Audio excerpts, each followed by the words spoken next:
আসসালামু আলাইকুম ও রহমতুল্লাহি ওবরাকাতুহু। স্বাগত প্রত্যেককে। শান্তি বর্ষিত হোক সকল হৃদয়ে। কেননা আজকে কারেন্টের রসমালাই পড়ানো হবে। কারেন্টের রসমালাই কেন? একটা খুব মজাদার টাইটেলের সাথে একটা দীর্ঘ মেয়াদী ক্লাসের প্রস্তুতি নেওয়ার জন্য আমি সবাইকে অনুরোধ করছি, যদি সবকিছু ঠিকঠাক থাকে এবং ইন্টারনেট ভালো থাকে, একটা খুব ভালো মানের এবং খুব ভালো একটা ক্লাস পরীক্ষার আগে এবং পরবর্তীতে তোমরা যারাই দেখো, যে অবস্থাতেই দেখো না কেন, এই ক্লাসটা তোমাদের জন্য কার্যকরী হবে, এটা আমার বিশ্বাস। আজকে চলতরিৎ নিয়ে কথা বলবো। চলতরিৎ তোমরা জানো যে এই অধ্যায়টাকে ভালো মতো না পড়লে এবং প্র্যাকটিস না করলে এই অধ্যায়টাকে কোনোভাবে শান্তিপূর্ণভাবে শেষ করা যায় না। তো আমি আজকে, তোমরা জানো, আমার শ্রদ্ধেয় মৃদুল চন্দ্র মণ্ডল স্যার ক্লাস নেবেন এবং আমি এই যাবৎকালে চলতরিতের যত লেকচার দিয়েছি সব লেকচারগুলা একসাথে করলে যতটুকু হাসবে, আজকের লেকচার তার চেয়ে বেশি হাসবে। এই লেকচারে এখানে আমি 15টা পয়েন্ট লিখছি। তোমরা একটু, যারা এই মুহূর্তে আমার সামনে আছো, তোমরা প্লিজ এই লাইভে অথবা ইউটিউবে তোমরা যারা দেখতেছো, আগে এই চিত্রটা আঁকাও। তুমি যা দেখতে পাচ্ছ চিত্রটা আঁকাও, আমার কথা পরে শুনো বা আমার কথা শুনতে শুনতে চিত্রটা আঁকাও এবং এই চিত্রের সাথে তুমি দেখো এই 15টা পয়েন্ট এখানে আছে। এই একটা বর্তনী দিয়ে এই 15টা পয়েন্ট আজকে ব্যাখ্যা করবে মৃদুল স্যার। আমি একটু মনে করাই দিচ্ছি তোমাদের, তোমরা এই অধ্যায়ে কি পড়ছো একটু মনে করো। তোমাদের মনে থাকার কথা, তুমি যখনই বর্তনী চিন্তা করবা, তুমি যখনই বর্তনীর কারেন্ট চিন্তা করবা বা তড়িৎ প্রবাহ চিন্তা করবা, তুমি মাথায় রাখো যে I equals to Q by T. I equals to Q by T. তড়িৎ প্রবাহ হচ্ছে চার্জ বাই সময়। একক সময়ে কোনো পরিবাহীর যে কোনো প্রস্থচ্ছেদের মধ্যে দিয়ে যে পরিমাণ বিদ্যুৎ প্রবাহিত হয় বা যে পরিমাণ চার্জ প্রবাহিত হয়, যে পরিমাণ আধান প্রবাহিত হয়, যত কুলম চার্জ প্রবাহিত হবে, এটার ভাগফল হচ্ছে তার বিদ্যুৎ প্রবাহ। এরপরে তুমি নিশ্চিত এই চ্যাপ্টারে ওহমের সূত্র পড়েছ, I ইকুয়াল ভি বাই আর। আগে আমি একটু তোমাদের বলে নিচ্ছি, তারপর আমি মৃদুল স্যারকে তোমাদের দায়িত্বটা দিব। এবং তোমরা যারা ক্লাস করছো, প্লিজ মাথায় রেখো, আজকের ক্লাসটা আমার কাছে যেমন ইম্পর্টেন্ট, তোমাদের কাছে ইম্পর্টেন্ট। এসএসসি পরীক্ষার আগে চলতরিৎকে ভালো মতো বোঝার জন্য তোমাদের আজকের দিনে এসেনশিয়াল হচ্ছে কনসেন্ট্রেশন রাখা। কোনো ধরনের কমেন্টস করার দরকার নেই, এমনিই ক্লাস বুঝে যাবা। কি হয়েছে স্যার বুঝি নাই বলার দরকার নাই। তোমরা কেমন আছো? আলহামদুলিল্লাহ আমি জানি ভালো আছো, এইটাও লেখার দরকার নেই। শুধুমাত্র খাতা কলম নিয়ে বসবা। I equals to V by R কেমনে আসছে আমি শর্ট করে বলি, বিদ্যুৎ প্রবাহ বিভব পার্থক্যের সমানুপাতিক। তাহলে সমানুপাতিক যদি হয়, তাহলে এটা নিশ্চিত সমানুপাতিক চিহ্ন উঠাইতে গেলে একটা ধ্রুবক লাগে, এটা হচ্ছে পরিবাহিতা। এবং এই পরিবাহিতার সাথে এই ভিটা গুণ হচ্ছে, তুমি জানো এটা হচ্ছে রোধের বিপরীত রাশি। তার মানে আমি জানি যে I equals to 1 by R into V, সুতরাং I equals to V divided by R. পুরা এই জায়গার মধ্যে, এই সার্কিটটার মধ্যে এই I লাগবে। দ্বিতীয়ত তুমি জানো I equals to E divided by R plus R. তোমাদের নিশ্চিত মনে থাকার কথা, এখানে একটু দেখো, এই যে ই হচ্ছে তড়িৎ চালক শক্তি আর এখানে হচ্ছে স্মল আর দেওয়া আছে, এটা হচ্ছে অভ্যন্তরীণ রোধ। অভ্যন্তরীণ রোধ, তড়িৎ চালক শক্তি, আমি এগুলো আগেও ব্যাখ্যা করছি, স্যার আজকেও ব্যাখ্যা করবে। সূত্র অ্যাপ্লিকেশনের জায়গায় হচ্ছে I equals to E by R plus R. এটা দিয়ে চিন্তা করতে হবে, তড়িৎ চালক শক্তি যদি থাকে, অভ্যন্তরীণ রোধ মোট রোধের সাথে যোগ করার সাথে I যদি গুণ করা হয়, তাহলে আমি তড়িৎ চালক শক্তি পাবো। কেমনে পাবো? অফকোর্স তড়িৎ চালক শক্তি বিভব পার্থক্যের চেয়ে বেশি। কতটুকু বেশি? ওই যে এখানে এই যে একটা শব্দ আছে, এই যে হারানো ভোল্টেজ, স্যার ব্যাখ্যা করবে, আমি আজকে এখানে যাচ্ছি না। চতুর্থত তোমাদের মনে রাখতে হবে, যখন আমি সিরিজ কানেকশন বের করব, সিরিজ কানেকশনের ইকুইভ্যালেন্ট রেজিস্ট্যান্স বের করব, তখন আমি সবগুলা রেজিস্ট্যান্সকে যোগ করব। যোগ করলেই আমি ইকুইভ্যালেন্ট রেজিস্ট্যান্স পাবো। এবং খুব সিম্পলি আরেকটা মজার কথা হচ্ছে, যখন আমি 1 বাই আরপি হিসাব করব, 1 by r p which is 1 by r one, 1 by r two, 1 by r three dot dot dot plus 1 by r to the power n। তোমাদের এটা জানা আছে। এবং ক্ষমতা বের করার সময় P পি বের করার সময় W equals to V Q, তোমরা এগুলো জানো, এগুলো আমি পড়াইছি, সময় নষ্ট করবো না। P equals to V I which is equal to V square by R which is equals to I square R. আমার বিশ্বাস এসএসসি পরীক্ষার্থীরা তোমরা 7 দিন পর পরীক্ষা দিবা, এই জিনিসের প্রতি আর 1 সেকেন্ডও লস করা ঠিক হবে না। এইগুলো কোথায়? চলতরিতের সূত্র, স্বাভাবিক সাধারণ সূত্র, তোমরা ইন্টারমিডিয়েটে গেলেও ফিজিক্সে পড়বা চলতরিত। তবে সেইখানকার চলতরিত বোঝার জন্য আজকের কনসেপ্ট ক্লিয়ার হওয়া লাগবে। সূত্রগুলা লেখা হয়েছে, মনের মধ্যে আছে জিনিসগুলা। I equals to Q by T, I equals to V by R, I equals to E by R plus R, series কানেকশনে যোগ করতে হবে, প্যারালালে এটা করতে হবে। আরেকটা ছোট্ট ট্রিক্স বলে দিচ্ছি, আমি দেখতে পাচ্ছি অলমোস্ট 2300 জন যুক্ত হয়েছ। আর এদিকে তোমরা যারা এই মুহূর্তে আসো, তোমাদের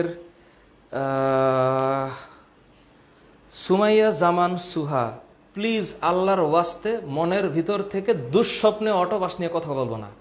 অটোপাসের কোনো সম্ভাবনা নাই, আর অটোপাস দিয়ে পৃথিবীতে কারো কোনো মঙ্গল হয় নাই, হবেও না। অটোপাসের কোনো শব্দ উচ্চারণই দরকার নাই। অটোপাস দিয়ে ইন্টারমিডিয়েটে গেলে মনে হবে উপর থেকে বায়বীয় চাপ অনুভব করবা, যেই চাপ আর সামলাতে পারবো না। হ্যাঁ, মনে হবে আল্লাহ কোথায় যেন আইসা পড়লাম, মনে হবে যে সরিষা ক্ষেতের মাঝখানে হঠাৎ করে শাহরুখ খান দাঁড়ায় আছে। তোমার দেখে মনে হবে কাকতারুয়া, যে এত চাপ কেন? ওই যে একটা কোন একটা অ্যাড আছে না, যে এত চাপ আমি কেমনে সহ্য করব? আরে ফেলো সহ্য করতে পারবে না এত চাপ, যদি তোমার ইন্টারমিডিয়েটে যাওয়ার আগে এই জিনিস তুমি না জেনে যাও। সুতরাং খাইছে এগুলো সব পারে, পোলাপান তো সব পারে, মাশাআল্লাহ, মানে অস্থির অবস্থা। Very good, thank you so very much. তাহলে আমি একটু লিখে দিলাম। এখন আমিদু স্যার, ওস্তাদ একটু আসেন, আপনাকে একটু দেখবে। এই যে আজকে নিয়ে আসছি বাসার থেকে, যে বুঝে গেল সব, না না না সব ঠিক আছে। আজকে যে পড়াবে এটা যদি মাথায় না ঢুকছে কি করা উচিত? সব ঠিক আছে, খেলবে তো ওরা। আজকে আমরা রেফারি, স্যার আজকে বুঝাই দিবে। আপনি মনে করেন যতটুকু ইনশাল্লাহ এই পর্যায়ে আজকে হবে। আমার মনে হয় চলতরিতের ক্লাস, যেহেতু আজকে টাইটেল দিয়েছি কারেন্টের রসমালাই, স্যার চুজ করছে এই শব্দ, আমি চুজ করি নাই। সো আমি এগুলো অলরেডি সব ব্যাখ্যা দিছি, দিয়ে রাখছি। এগুলো তোমরা যারা দেখছো আজকে স্যারের ব্যাখ্যা শুনবা, ঠিক আছে? ওকে,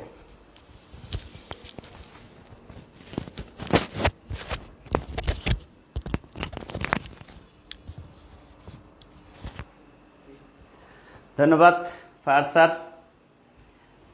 আবার তোমাদের সাথে সেই কথা অনুসারে চলে আসলাম। কারেন্টের রসমালাই খেলা হবে, খেলবে তোমরা, আর আমরা হলো আজকে রেফারি। তো যাই হোক, তো আমরা দেখে নিই কি অবস্থা। ফাহাদ স্যার এই পর্যন্ত তোমাদের তৈরি করে রেখে গেল। তো যা কিছু করেছে সবই তো তোমাদের জন্য, সবই তো তোমরা আমাদের অহংকার। এবং আরেকটা জিনিস খেয়াল করো, এই যে তোমরা যে অহংকার, আমি দেখতে পাইতেছি এখানে অনেক কিছু অলংকার তৈরি করে দিয়ে গেছে ফাহাদ স্যার। এই যে অলংকারগুলো তৈরি করে দিল, এই অলংকার তো তোমাদের জন্য। অলংকার তো সাজাইতে হবে, কিভাবে আমরা সাজাবো সেই বিষয়টা হলো রসমালাই, কারেন্টের রসমালাই। আসো আমরা দেখি এবার কারেন্টের রসমালাইকে কিভাবে সাজায়। তো যাই হোক, আমরা এখানে একটু যে বলতেছিলাম অলংকারটা কি? এই রে বাবা, দেখছি তো ফাহাদ স্যার একটা ভি দিয়েছে। স্যার ভিটা কি যেন? ও আচ্ছা, ভি হচ্ছে ভোল্টমিটার। ভি হচ্ছে ভোল্টমিটার, যেটা এই বর্তনীর একটা অলংকার। তোমরা হচ্ছে অহংকার, আর এই ভি হচ্ছে অলংকার। যাক, তার সাথে আরো দেখি, ওরে বাবা, আবার এও আছে। এ কি? অ্যামিটার, যেটা দ্বারা বিদ্যুৎ প্রবাহ মাপা যাবে। তো এই যে বিদ্যুৎ প্রবাহ মাপা যাবে, এটাও তো স্যার অলংকার হিসাবে লাগাইছে। এই স্যার, এই যে কেন এখানে ভোল্টমিটার লাগালো এবং কেন এখানে অ্যামিটার লাগালো, তোমরা নিশ্চিত জানো যে অলংকার যেখানে সেখানে লাগানো যাবে না। চশমা মানে অবশ্যই চোখে থাকতে হবে, এটা অন্য কোথাও লাগালে কিন্তু হবে না। সেরকম ভোল্টমিটারটাকেও স্যার অবশ্যই যথাস্থানেই লাগিয়েছে, অ্যামিটারও তাই। এবং কেন কোথায় লাগিয়েছে তার ব্যাখ্যাটা একটু আমি পরে দিচ্ছি, কোথায় কিভাবে লাগাইতে হবে। এবং দুটা চাবিও লক্ষ্য করতেছি, একটা হলো K1 আর একটা হলো K2। তো যাই হোক, সবসময় অলংকার ব্যবহার না করে আপাতত এই অলংকারটাকে একটু অফ রাখি। মনে রাখো কোথায় অলংকারটা ছিল তোমাদের জিজ্ঞাসা করবো, কিন্তু না পারলে খবর আছে। তো এইখান থেকে অলংকারটাকে আমি সরাই রাখলাম। আবার এইখানে একটা অলংকার দিয়েছে, এটাকেও আমি সরাই রাখলাম। তোমরা আবার মন খারাপ করো না, ফারাদ স্যার অলংকার দিয়ে গেল, মৃদুল স্যার খুলে ফেললো, না, এটা সাময়িক। কারণটা হলো আমরা যখন বেড়াইতে যাব কোথাও গুরুত্বপূর্ণ জায়গায়, সেখানে অলংকার ব্যবহার করব। আর এইখানে এটাও দিচ্ছি না, পরবর্তীতে আমরা সংযুক্ত করব, এটাও তাই। এবার দেখো এই অলংকারগুলা সরে ফেলার ফলে বর্তনীটা কিন্তু ছোট হয়ে গেল। আমরা মূল বর্তনীতে চলে আসছি এবার। তো এই যে মূল বর্তনীতে চলে আসলাম, তো এই মূল বর্তনীতে আসলে কি কি থাকে? রোধ থাকে, তড়িৎচালক শক্তি থাকে, অভ্যন্তরীণ রোধ থাকে, এবং এই রোধগুলা কিভাবে সাজানো থাকে, এই হলো আমাদের বিষয়। এখন এইবার আমরা যদি একটা কথা বলি, কি বলবো দেখো, কথাটা হচ্ছে এরকম যে সিরিজ এবং সমান্তরাল, অর্থাৎ শ্রেণী এবং সমান্তরাল, এই দুটা নিয়ে তোমাদের একটু মানে সন্দেহ আছে যে স্যার কোন কোন জায়গাতে সমান্তরাল হবে, কোন কোন জায়গাতে সিরিজ হবে, এই জায়গাটা একটু সমস্যা আছে। তো এই জায়গাটা সমস্যাকে সমাধান করার জন্য কি বলবো যে ধর তক্তা মার পেরেক, এক লাইনের কথা শেষ। তো কি হবে দেখো, সেই অনুসারে যদি আমরা এখানে দেখি তাহলে কি হবে দেখো, আমরা শ্রেণী জানি না, শ্রেণী কথার অর্থটা কি? শ্রেণী কথার অর্থটা হচ্ছে যে পরপর সিরিয়াল। আমরা এই যে আজকে দশম শ্রেণীতে পরীক্ষা দেব, তার মানে কি হলো, আগে আমরা 7, 8, 6 এই অনুসারে চেঞ্জ করছি। তাহলে আমি এই কথাটা দিয়ে শুরু করি।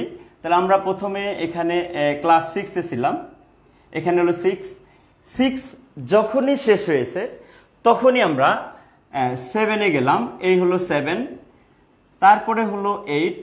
দেখো এই পর্যন্ত আমাদের কিন্তু কোনো বিভক্ত হয় নাই, অর্থাৎ 6 শেষ করে 7 শেষ করে 8, এবং এইবার 8 শেষ করে যখন তোমরা আসছো তখন কি হয়ে গেল, 9-এ ওঠার সাথে সাথে 3টা ভাগ। কিরকম? Science, arts, commerce. তাহলে এইবার আমরা এখানে দেখো, এখানে এসে ভাগ করতেছি, এইখানে হচ্ছে ভাগ, এই যে হচ্ছে বিভক্ত। তাহলে আমরা যদি এখানে দেখি তাহলে 8 পর্যন্ত কিন্তু আমাদের কোনো বিভক্ত ছিল না। যখনই আমরা 9-এ উঠলাম, এর মধ্যে কেউ গেল সায়েন্সে, কেউ হলো কমার্সে, কেউ হলো আর্টসে। তো এই যে 3টা ভাগ হলো, এই 3টা ভাগ কিন্তু সমান্তরাল, কারণ এই 3টা একই লেভেলে আছে। এদের মানের দিক থেকে এদের লেভেল একই রকম।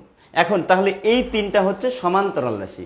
তাহলে এই সমান্তরাল রাশিকে আমরা প্রথমে আগে কি করব, একটা তুল্য বর্তনী দিয়ে সিরিজে তৈরি করে নিব। এখন এখানে আরো কিছু সমস্যা থাকতে পারে। কিরকম? এখন কেউ মনে করো সায়েন্সে আছে, সায়েন্সে হয়তো 2টা সেকশন, তাহলে কি হতে পারে, এখানে আরো একটা সেকশন হলো, এখানে কমার্সে যায় 3টা সেকশন, এই যে 3টা সেকশন দিলাম, আর্টসে কোনো সেকশন নাই, হতে পারে। তাহলে দেখো মূলত 3টা ভাগ হচ্ছে, একটা হলো সায়েন্স, একটা হলো কমার্স, আর একটা হলো আর্টস। আবার সায়েন্সের মধ্যেও এটা হচ্ছে এ সেকশন, এটা বি সেকশন, আবার কমার্সের মধ্যেও A section, B section, C section, এই অনুসারে আছে। এখন দেখো একটা জিনিস ক্লিয়ার করি, সেটা হলো যে এই দুটা কিন্তু কার মতো, এটার মতো, কারণ একই লাইন বরাবর যায়, এটাও ঠিক একই লাইন বরাবর যায়। তো এই দুটো যদি একই বরাবর যায় তাহলে এখানে A section, B section, series. কমার্সের A section, B section, C section, এটাও সিরিজ, আর নিচেরটা হলো আর্টস, একটা সেকশন। তাহলে আমরা প্রথমে এই দুটাকে সিরিজে তৈরি করে নিব, তাহলে একটা মান হবে। এই 3টাকে একসাথে তৈরি করে নিব, একটা মান হবে। তারপরে এটা একটা থাকলো। এবার এই 3টা মিলে আমরা সমান্তরালে যুক্ত করে এর তুল্য রোধের মান কত সেটা আমরা বের করব। তাহলে যে বিষয়টা বললাম যে সিরিজ এবং সমান্তরাল বিষয় এক বাক্যে যে কথা শেষ, সেটা কি বললাম, যে যেখানে বিদ্যুৎ ভাগ হবে সেই জায়গাটি হবে সমান্তরাল, আর যদি বিদ্যুৎ ভাগ না হয় তাহলে সেই জায়গাটাই সিরিজ।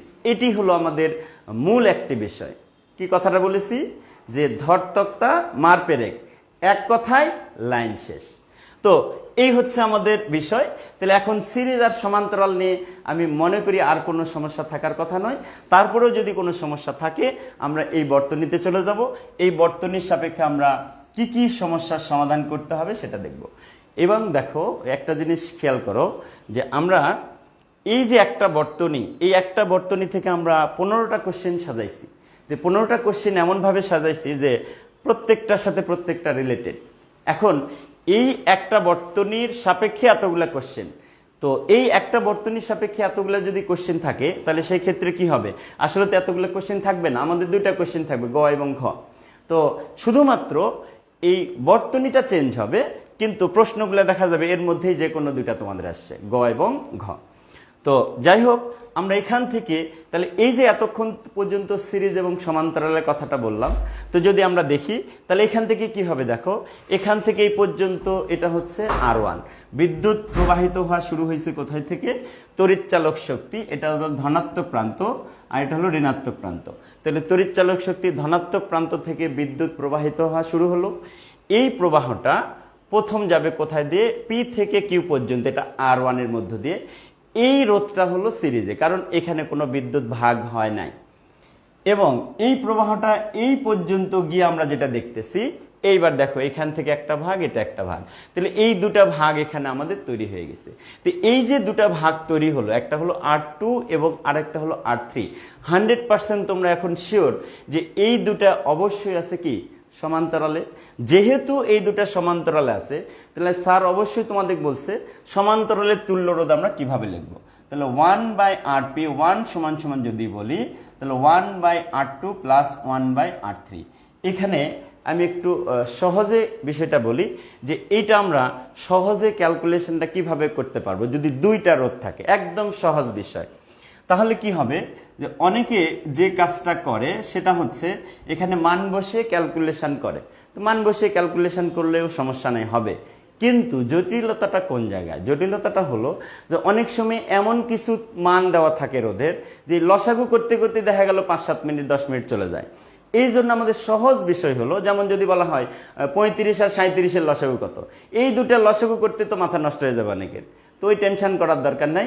আমরা সেটার থেকে যদি এই দুটার লসাগু বের করতে চাই, তাহলে R2 এবং R3 এর লসাগু, তাহলে কি হবে? দুটার গুণফল। তাহলে আমরা কি করব?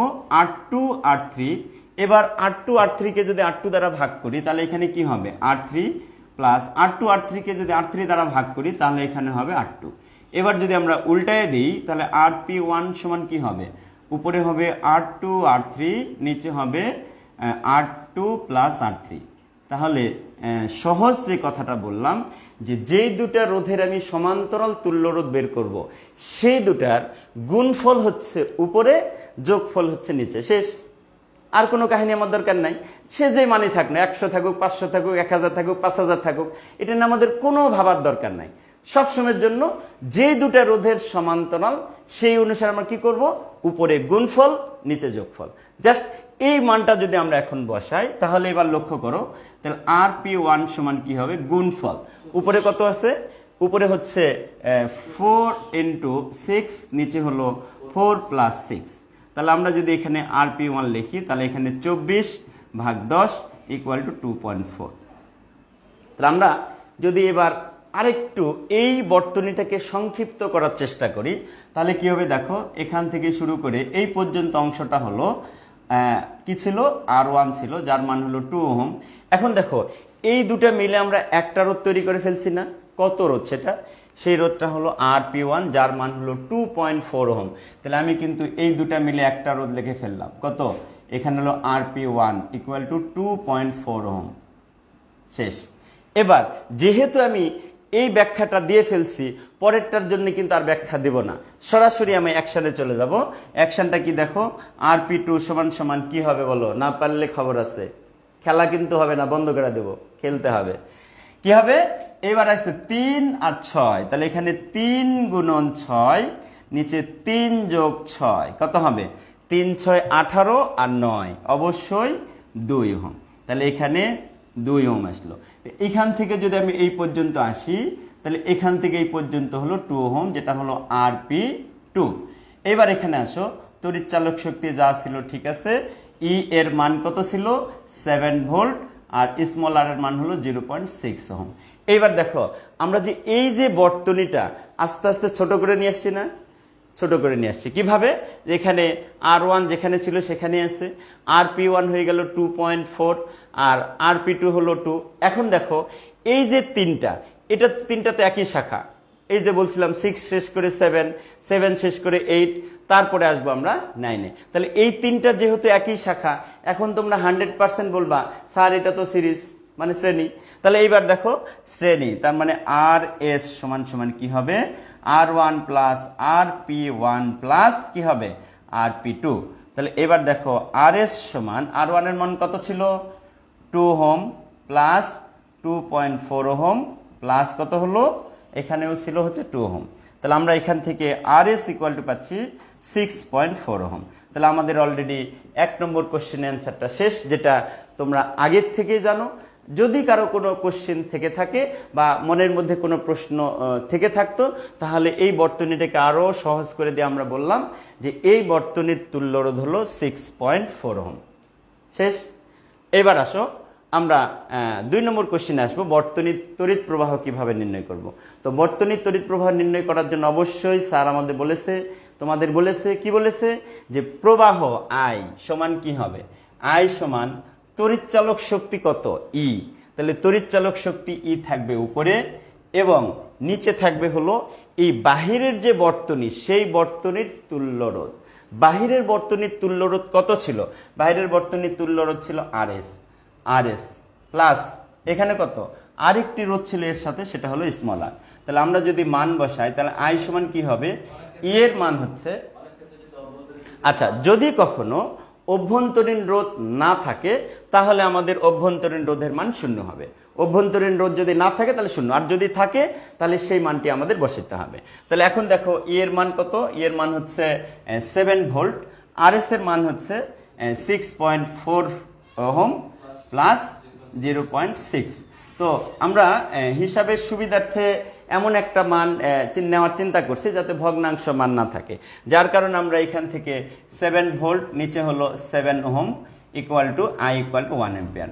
তোমাদের এটা ভাবার কোনো বিষয় নাই যে স্যার এত সুন্দর একটা মান নিয়ে আসছে মানে আমাদের ওই রকম মান আসবে, এটা কিন্তু ভাবার কিছু বিষয় নাই। এটা আমরা যেহেতু প্ল্যান করে বর্তনীটা তৈরি করছি, সুন্দর একটা মান যাতে আসে সেইটা আমরা চেষ্টা করছি। তো যাই হোক, এখানে বর্তনীর তড়িৎ প্রবাহ হচ্ছে 1 অ্যাম্পিয়ার, অর্থাৎ এই বর্তনীর মূল প্রবাহ কত, মূল প্রবাহ হচ্ছে 1 অ্যাম্পিয়ার। এবার দেখো যে কথাটা সেটা হলো 3 নম্বর কথা স্যার লিখে রাখছে যে ই সমান V1 plus V2 plus V3 plus V4। তাহলে এখানে V1টা কি, V1টা যদি আমি এখানে দেখি, এটা হলো P বিন্দু, এটা হলো Q, এটা হলো R, এটা হলো এস। দেখো ওই চিত্র অনুসারে যদি সাজাই তাহলে এখানে পি কিউ আর এস এই পয়েন্টটা আসতেছে। তো এই পয়েন্টটা যদি আসে তাহলে এখন দেখো যে এই পি এবং কিউ এই দুটার বিভব পার্থক্য হচ্ছে V1, কিউ এবং আর এর বিভব পার্থক্য হলো V2, আর এবং এস এর বিভব পার্থক্য হলো V3 এবং এখানে যে স্মল আর আছে সেই স্মল আর এর বিভব পার্থক্য হলো V4। তার মানে যতগুলি রোধ থাকবে ততগুলি বিভব পার্থক্য আমাদের বের করতে হবে, যতগুলি রোধ ততগুলি বিভব পার্থক্য। তো যতগুলি রোধ ততগুলি বিভব পার্থক্য যদি থাকে তাহলে এবার আমরা বিভব পার্থক্যগুলি কিভাবে নির্ণয় করব সেটা যদি দেখি, তো বিভব পার্থক্য কি হচ্ছে দেখো, পি থেকে কিউ পর্যন্ত বিভব পার্থক্য হচ্ছে V1 আর এখান থেকে আই পরিমাণ তড়িৎ প্রবাহিত হচ্ছে। তাহলে ওহমের সূত্র আমরা জানি, কি জানি, V ইকুয়াল টু IR। তাহলে এখন যদি R1 এর দুই প্রান্তের বিভব পার্থক্য আমরা দেখি তাহলে V1 সমান কি হবে, প্রবাহ হচ্ছে I আর রোধ হচ্ছে R1। তাহলে I হচ্ছে 1 ampere into R1 equal to হচ্ছে 2 ওহম, তার মানে অবশ্যই 2 ভোল্ট। তাহলে দেখো P এবং Q এর বিভব পার্থক্য হচ্ছে 2 ভোল্ট। এবার যদি দেখি তাহলে একইভাবে যদি বলি কিউ এবং আর এর বিভব পার্থক্য কত, তাহলে কিউ এবং আর এর বিভব পার্থক্য যদি বলি তাহলে এখানে হবে V2 সমান I ইন্টু কি হবে, আর ইন্টু হলো RP1। তাহলে I এর মান হলো 1 অ্যাম্পিয়ার ইন্টু RP1 এর মান কত দেখো তো, RP1 এর মান হচ্ছে 2.4 ভোল্ট, 2.4 ওহম। তাহলে এখানে হচ্ছে 2.4 ভোল্ট। V3 যদি আমরা দেখি V3 সমান কত, V3 হচ্ছে আর এবং এস এর দুই প্রান্তের বিভব পার্থক্য। তাহলে V3 এর মান যদি আমরা বের করি তাহলে I ইন্টু RP2, তাহলে I এর মান হলো 1 এম্পিয়ার ইন্টু RP2 এর মান হচ্ছে 2 ওহম ইকুয়াল টু হচ্ছে 2 ভোল্ট। সর্বশেষ দেখা যাচ্ছে আরো একটি রোধ আছে যেটা হলো অভ্যন্তরীণ রোধ। তো অভ্যন্তরীণ রোধ থাকলে তারও একটি বিভব থাকবে V4 equal to I into small r. I এর মান হলো 1 এম্পিয়ার ইন্টু স্মল আর এর মান হচ্ছে 0.6 ওহম ইকুয়াল টু 0.6 ভোল্ট।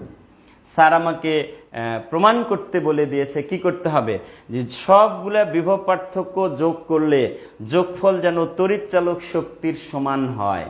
এখন তোমরা একটু ক্যালকুলেটর নিয়ে মানগুলা যোগ করে দেখো তো, তাড়াতাড়ি বলো কি আছে। তো যদি আমরা V1 plus V2 plus V3 plus V4 যোগ করি কত হবে? V1 এর মান 2 volt plus 2.4 volt plus 2 volt plus 0.6 volt, তাহলে অবশ্যই এখানে 7 ভোল্ট হয়, যার মান হচ্ছে E এর সমান।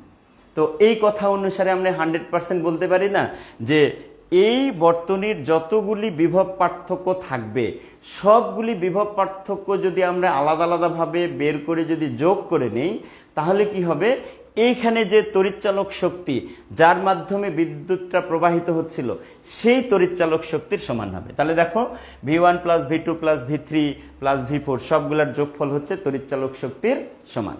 তাহলে আমাদের এখান থেকে 3 নম্বর কোশ্চেনের অ্যান্সারটা হয়ে গেল। এখন হচ্ছে হারানো ভোল্টেজ। হারানো ভোল্টেজটা কোথায় হারাবে, কেন ভোল্টেজটা কেন হারাবে? আমি তো দিচ্ছি এখানে 7 ভোল্ট বা 7 ভোল্ট, কেন হারাবে? কারণটা হচ্ছে এই ব্যাটারিটা যখন তৈরি করা হবে এই ব্যাটারিটার মধ্যে অ্যাসিড থাকবে, বিভিন্ন রকম ম্যাটেরিয়ালস থাকবে। এই ম্যাটেরিয়ালসের মধ্যে যখন বিদ্যুৎ প্রবাহ যাবে তখন সেখানে একটা বাধার সৃষ্টি হবে, তার মানে ওখানে কিছু রোধ আছে। যেখানে রোধ থাকবে সেখানেই কিছু ভোল্টেজের অপচয় হবে।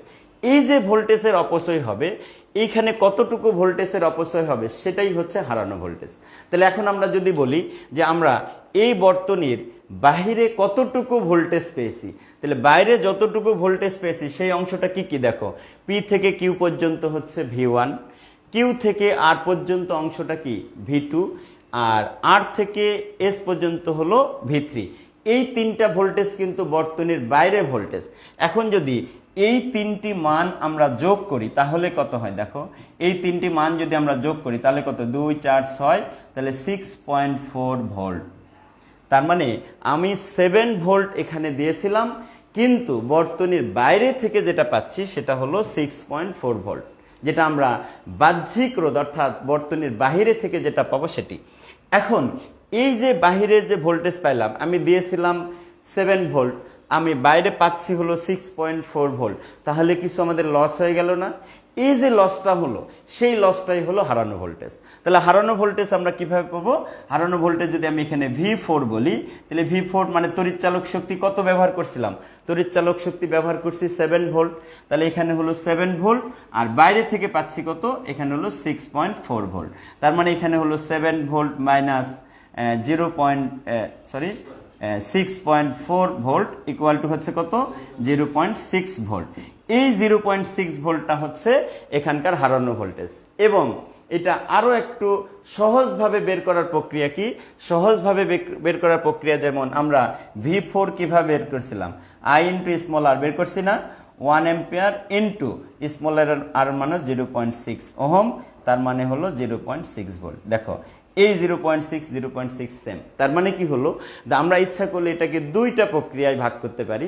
সরাসরি অভ্যন্তরীণ রোধ যদি দেওয়া থাকে এবং এই অভ্যন্তরীণ রোধের সাপেক্ষেই কিন্তু এখানে ভোল্টেজের অপচয় হয়। যদি এখানে অভ্যন্তরীণ রোধ দেওয়া না থাকতো তাহলে কিন্তু আমাদের এখানে ভোল্টেজের কোনো অপচয় হতো না। রোধ থাকে, বাধা থাকে, যেহেতু বাধা থাকে যার কারণে এখানে ভোল্টেজের কিছু অপচয় হয়। এই হচ্ছে আমাদের হারানো ভোল্টেজ। এই পর্যন্ত আমরা আসলাম। এর সাথে সাথে আরেকটু কথা আমি বললে এটা শেষ হবে, তার সাথে 6 নম্বর কোশ্চেনটা একটু যুক্ত করে নিই। 6 নম্বর কোশ্চেনটা কি দেখো, যে বিন্দুর বিভব নির্ণয়। তাহলে আমরা এখানে কয়টি বিন্দু সংযুক্ত করেছি, এর মাঝে আমি একটু দেখে নিতে চাই যে কার কি অবস্থা সুন্দর করে আমার এখানে আছে। সবাই জি স্যার, বুঝতে পেরেছি স্যার। সুমন খুব ভালো, নিশাত গুড, খুব ভালো বুঝতেছ, আমিও আছি। তোমরা তো দেখি ভালোই খেলতেছো, আসলে তো তোমরাই খেলোয়াড়, আমরা তো দর্শক এখন হয়ে গেলাম। তো ঠিক আছে, অসুবিধা নাই, তোমরা যখন ভালো খেলবা তখন তো আমাদের সুনাম হবে, তাই না? এই যে ফাহাদ স্যার আরেকটু ডায়লগ দিলে। স্যার আজকে 15টা পয়েন্ট চিন্তা করতেছে, দেখো ধাপে ধাপে যাচ্ছে। তোমরা এক একজন এক এক ধরনের মেধার অধিকারী, সবারই মেধা আছে, সবাই মেধাবী, কেউ বেশি পরিশ্রমী কেউ কম পরিশ্রমী। যারা বেশি পরিশ্রম করছো তাদের কাছে এগুলো ইজি মনে হচ্ছে না। এই একটা সার্কিটকে কেন্দ্র করে 1 2 3 4 5 থেকে 15 পর্যন্ত তুমি পয়েন্টগুলো একটু খেয়াল করো। K1 বন্ধ থাকলে K2 খোলা থাকলে কোন রোধ অপসারণ করলে প্রবাহ সর্বোচ্চ, রোধের ক্ষমতা, বর্তনীর বিভব পার্থক্য, বিন্দুর বিভব ভোল্টেজ। এসএসসি সিলেবাসের মধ্যে একটা পয়েন্টও বাদ নাই, একটা পয়েন্টও বাদ নাই। তাই তোমাদের কাছে একটা রিকোয়েস্ট, তোমরা আজকে শান্তি মতন বুঝে জিনিসটা করবা। স্যার পড়াবে, ঠান্ডা মাথায় একটু দেখবা, এবং লেখার পরিমাণটা বাড়ায় দাও।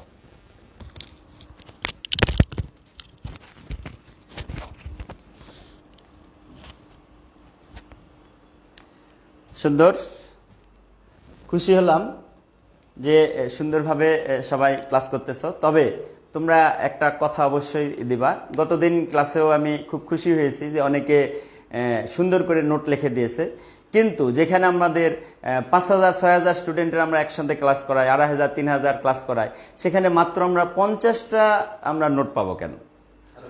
আমরা পাবো, আমরা 2500 স্টুডেন্টে পড়াচ্ছি একসাথে, আমরা 2500 স্টুডেন্টের নোট পাবো। তোমরা অস্থির করে দিবে, স্যার আমাদের দেখে বলেন যে এটা কি হলো, কি হবে না হবে কেন, এটা আমাদের একটু কষ্টজনক ব্যাপার। আমি আশা করব এই কষ্টটা তোমরা আমাদের দিবা না, আমরা বিরক্ত হব না। তোমরা যেভাবে পারো সুন্দর করে লিখে, যে যত পারে, স্যারের পক্ষ থেকে আমি একটা কথা বলেই দেই যে যে যত করে সুন্দর করে দিতে পারবে তার জন্য গিফট আছে। স্যার হবে? হবে, হবে, ঠিক আছে, হবে, গিফট হবে। যে যত সুন্দর করে দিতে পারবে তার জন্য গিফট আছে, এটা ফাহাদ টিউটোরিয়ালসের পক্ষ থেকে। আর একটা কথা বলে নি, আর নেই কোনো ভয়, সায়েন্সের হবে জয়, যদি ফাহাদ টিউটোরিয়ালস সাথে রয়। যাক, আমরা এখন আবার ক্লাসে চলে আসি। এই ক্লাসটাতে আমরা এখন যেটা বলতেছিলাম সেটা হলো যে এই প্রত্যেকটা বিন্দুর বিভব আমরা বের করব। এই প্রত্যেকটা বিন্দুর বিভব নির্ণয় করতে গেলে আমার এখানে যে বিষয়টি লাগবে সেই অংশটি দেখো, যে আমরা এই যে পি বিন্দুটা 7 ভোল্টের সাথে যুক্ত, তাহলে পি বিন্দুটি 7 ভোল্টের সাথে যুক্ত, মানে পি বিন্দুর ভোল্টেজ হলো 7 ভোল্ট। এটা 100% শিওর, কারণ এখানে 7 ভোল্ট থেকে চলে আসছে কোথায়? পি বিন্দুতে। এখন পি বিন্দুর ভোল্টেজ তাহলে 7 ভোল্ট, তাহলে আমরা লিখে নিলাম পি বিন্দুর বিভব হচ্ছে 7 ভোল্ট। এখন দেখো, এই যে পি থেকে কিউ বিন্দু পর্যন্ত গেলাম, বিভব পার্থক্য কত বলছিলাম? বিভব পার্থক্য 2 ভোল্ট বলেছিলাম। এই যে বিভব পার্থক্য 2 ভোল্ট, পার্থক্য কথার অর্থটা কি? একটার থেকে আরেকটার পরিবর্তন। তো একটার থেকে আরেকটার পরিবর্তন মানে এখান থেকে এই পর্যন্ত যাওয়ার জন্য আমাদের কতটুকু ভোল্টেজ লস হয়ে যাবে। তো যতটুকু ভোল্টেজ লস হবে সেই অংশটুকুর পরিমাণ হচ্ছে 2 ভোল্ট। যেমন দেখো, অভ্যন্তরীণ রোধের কারণে আমাদের কিছু ভোল্টেজ লস হয়েছিল, কত হয়েছিল? 0.6। তাহলে আমরা এই পি থেকে কিউ বিন্দু পর্যন্ত যখন যাব তখন এখানে কিছু ভোল্টেজের লস হবে। তো যতটুকু ভোল্টেজের লস হবে সেই পরিমাণটা হচ্ছে 2 ভোল্ট। তাহলে এখন দেখো, এই 7 ভোল্ট থেকে যদি আমরা 2 ভোল্টকে মাইনাস করে দেই তাহলে কিউ বিন্দুর ভোল্টেজ কত সেটা আমরা পেয়ে যাব। তাহলে এখন দেখো, তাহলে কিউ বিন্দুর বিভব কত হবে? কিউ বিন্দুর বিভব 7 ভোল্ট থেকে এই পি এবং কিউ বিন্দুর যেটা পার্থক্য ছিল সেই পার্থক্যটাকে আমরা মান বসাই দেব। তাহলে এখানে 2 ভোল্ট, তাহলে 7 ভোল্ট থেকে 2 ভোল্ট বাদ দিলে এখানে হবে 5 ভোল্ট। তাহলে পি এবং কিউ বিন্দুর যে অংশটা সেটা আমরা লক্ষ্য করলে যেটা দেখতেছি যে পি বিন্দুর ভোল্টেজ ছিল 7 ভোল্ট আর কিউ বিন্দুর ভোল্টেজ হচ্ছে 5 ভোল্ট। তাহলে কিউ বিন্দুর সুনির্দিষ্ট ভোল্টেজ কত সেটা আমরা পেয়ে গেলাম। এখন যদি আমরা দেখি তাহলে কিউ বিন্দুর জন্য এখানে আছে 5। এবার দেখো যে কিউ এবং আর বিন্দুর বিভব কত। তাহলে কিউ এবং আর বিন্দুর বিভব পার্থক্য হচ্ছে 2.4 ভোল্ট। তাহলে এখন যদি এখান থেকে এই পর্যন্ত যাওয়ার জন্য আমার কি 2.4 ভোল্ট লস হয়েছে, তো এখান থেকে এই পর্যন্ত যাওয়ার জন্য যদি 2.4 ভোল্ট লস হয়, তাহলে আমাদের আর বিন্দুর বিভব কত হবে? তাহলে এই 5 ভোল্ট থেকে এখান থেকে এই পর্যন্ত যাওয়ার জন্য 2.4 ভোল্ট লস, তাহলে এখানে 2.4 ভোল্ট লস ইকুয়াল টু কত হবে? 5 ভোল্ট থেকে 2.4 যদি বাদ দিয়ে দিই তাহলে কত থাকে? 3.6 কত হবে? 6 আর হলো 2.6 তার মানে আর বিন্দুর বিভব হচ্ছে 5 ভোল্ট থেকে 2.4 বাদ দিলে 2.6 ভোল্ট। তাহলে দেখো আর বিন্দুর বিভব আমরা পেয়ে গেলাম হচ্ছে 2.6 ভোল্ট। এবার আর থেকে এস পর্যন্ত যদি আসে, তাহলে আর থেকে এস পর্যন্ত যখন আসব তখন এস বিন্দুর বিভব কত হবে? তাহলে এখন দেখো আর বিন্দুর বিভব কত আছে আমাদের? আর বিন্দুর বিভব আছে 2.6 ভোল্ট মাইনাস, এখানে দেখো আর থেকে এস পর্যন্ত আমাদের কতটুকু ভোল্টেজ লস হয়েছে? যতটুকু লস হয়েছে সেটা হলো 2 ভোল্ট। তাহলে আমাদের 2.6 থেকে 2 বাদ দিলে 0.6 ভোল্ট থাকে। তাহলে আমরা এখান থেকে দেখো পি বিন্দু, কিউ বিন্দু, আর বিন্দু, এস বিন্দু, এইভাবে আমরা প্রত্যেকটা বিন্দুর জন্য বিভবের পরিমাণ পেয়ে যাব। যদি কখনো দেখো যে কোনো একটা জায়গাতে এসে এটা ভূ সংযুক্ত করা আছে, সেখানে যাই দেখবে ভোল্টেজের পরিমাণ শূন্য হয়ে যাবে। আস্তে আস্তে আস্তে আস্তে যদি এইভাবে আমরা বিয়োগ করতে থাকি, তাহলে যে বিন্দুতে ভূ সংযুক্ত করা থাকবে সেই বিন্দুতে এসে ভোল্টেজের পরিমাণ কি হয়ে যাবে? সেই বিন্দুতে এসে ভোল্টেজের পরিমাণটা শূন্য হয়ে যাবে। তো যেহেতু আমাদের এখানে ভূ সংযুক্ত করা নাই, অভ্যন্তরীণ রোধ আছে, তাহলে এইভাবে আমরা প্রত্যেকটা বিন্দুর বিভব কত সেটা আমরা দেখাই দিলাম। এইবার আর একটু কথায় চলে আসি। কি কথাটা চলে আসি তোমাদের সাথে? সেটি হচ্ছে কি বলছিলাম? ফাহাদ স্যার অলংকার লাগিয়েছিল। এই কোন জায়গায় লাগাইছিল? তাড়াতাড়ি নাহলে খবর আছে, বন্দুকের গুলি কিন্তু মিস হবে না। কোন জায়গায়? ভোল্ট মিটারটা কোথায় ছিল? ভোল্ট মিটারটা ছিল হচ্ছে কিউ থেকে শুরু করে এই পর্যন্ত, এইখান থেকে এইখানে, এই জায়গাতে লাগানো ছিল। গুরুত্ব সহকারে যদি আমরা দেখি তাহলে যেটা লক্ষ্য করব সেটা হচ্ছে যে R1 এর সমান্তরাল ভাবে স্যার ভোল্ট মিটারটাকে লাগিয়েছিলেন। তাহলে আমাদের একটা বিষয় নোট রাখো, এক্ষুনি খাতায় লিখে রাখো, এক্ষুনি খাতায় লিখে রাখবা কি? যে ভোল্ট মিটারটাকে কোনো রোধের সমান্তরালে যুক্ত করতে হবে। ভোল্ট মিটারটাকে কোনো রোধের সাথে সমান্তরালে যুক্ত করতে হবে। এটা নিয়ে কোনো কথা হবে না। কোন কথা হবে না? যে ভোল্ট মিটার রোধের সমান্তরালে। দেখো সমান্তরাল মানে কি? এই কিউ এর সাথে একটা কানেকশন, পি এর সাথে আরেকটা কানেকশন দিয়েই ভোল্ট মিটার। তাহলে এখন ভোল্ট মিটারের কাজটা কি? ভোল্ট মিটারের কাজ হলো এই পি এবং কিউ বিন্দুর বিভব পার্থক্য কত সেটা নির্ণয় করবে, এবং R1 এর দুই প্রান্তের বিভব পার্থক্য কত সেটা নির্ণয় করবে। তাহলে এখন দেখো R1 এর দুই প্রান্তের বিভব পার্থক্য কত সেটা আমরা আগেই বের করে রাখছিলাম। কত ছিল? 2 ভোল্ট। তাহলে এই পি থেকে কিউ পর্যন্ত যে R1 রোধ আছে, এই R1 এর দুই প্রান্তের বিভব পার্থক্য হচ্ছে V = 2 ভোল্ট। তার মানে এখানে যে ভোল্ট মিটারটা যুক্ত করা থাকবে সেই ভোল্ট মিটারটা হচ্ছে এই রোধের দুই প্রান্তের বিভব পার্থক্য কত সেটা নির্দেশ করবে। তার মানে ভোল্ট মিটার কোথায় থাকবে? রোধের সমান্তরালে যুক্ত থাকবে। এইটা হচ্ছে বিষয়। এইবার আসো, অ্যামিটার কোথায় ছিল? অ্যামিটারটা ছিল হচ্ছে R3 এর সাথে, এই জায়গাতে অ্যামিটার লাগানো ছিল, এই জায়গাতে ছিল অ্যামিটার। এবং অ্যামিটারটা লাগানো হলো কিভাবে? দেখো অ্যামিটারটা লাগানো হলো যে রোধের সাথে সিরিজে, মানে যে রোধের আমি প্রবাহ বের করব সেই রোধের সাথে অ্যামিটার যুক্ত থাকবে। তাহলে দ্বিতীয় একটা নোট লিখে রাখো যে অ্যামিটারকে রোধের সাথে সিরিজে বা শ্রেণীতে যুক্ত করতে হবে, এবং ভোল্ট মিটারটাকে যুক্ত করতে হবে কিভাবে? ভোল্ট মিটারটাকে যুক্ত করতে হবে সমান্তরালে। তাহলে এখন যদি আমরা তাহলে ভোল্ট মিটারের পার্ট পেয়ে গেলাম। ভোল্ট মিটারের পার্ট হচ্ছে 2 ভোল্ট। এবার দেখো আমরা যখন অ্যামিটার অর্থাৎ এই অ্যাম্পিয়ার অর্থাৎ এই R3 এর মধ্য দিয়ে প্রবাহ কত সেটা যদি বের করতে চাই, এবার এইটার সাথে একটু এখানে তাকাও তো। এখানে যদি তাকাই তাহলে দেখো ওই দুটার মিলিত রোধ কি? 2.4 ভোল্ট না? কোন দুটা রোধের? এখানে যে R2 = 4 ভোল্ট আর R3 = যে 6 ভোল্ট ছিল, এই দুটা রোধের তুল্য রোধ হচ্ছে RP1, যার পরিমাণ হলো 2.4 ভোল্ট ওহম। তাহলে এই যে 2.4 ওহম হলো, এটা একটাই শাখা না? তো যেহেতু এখান থেকে একটাই শাখা, তাহলে এই অংশটার বিভব পার্থক্য আমরা বের করে রাখছি। তো মনে রাখতে হবে যে কোনো বিন্দুতে সমান্তরাল যদি ভাগ হয়ে যায়, কি ভাগ হয়?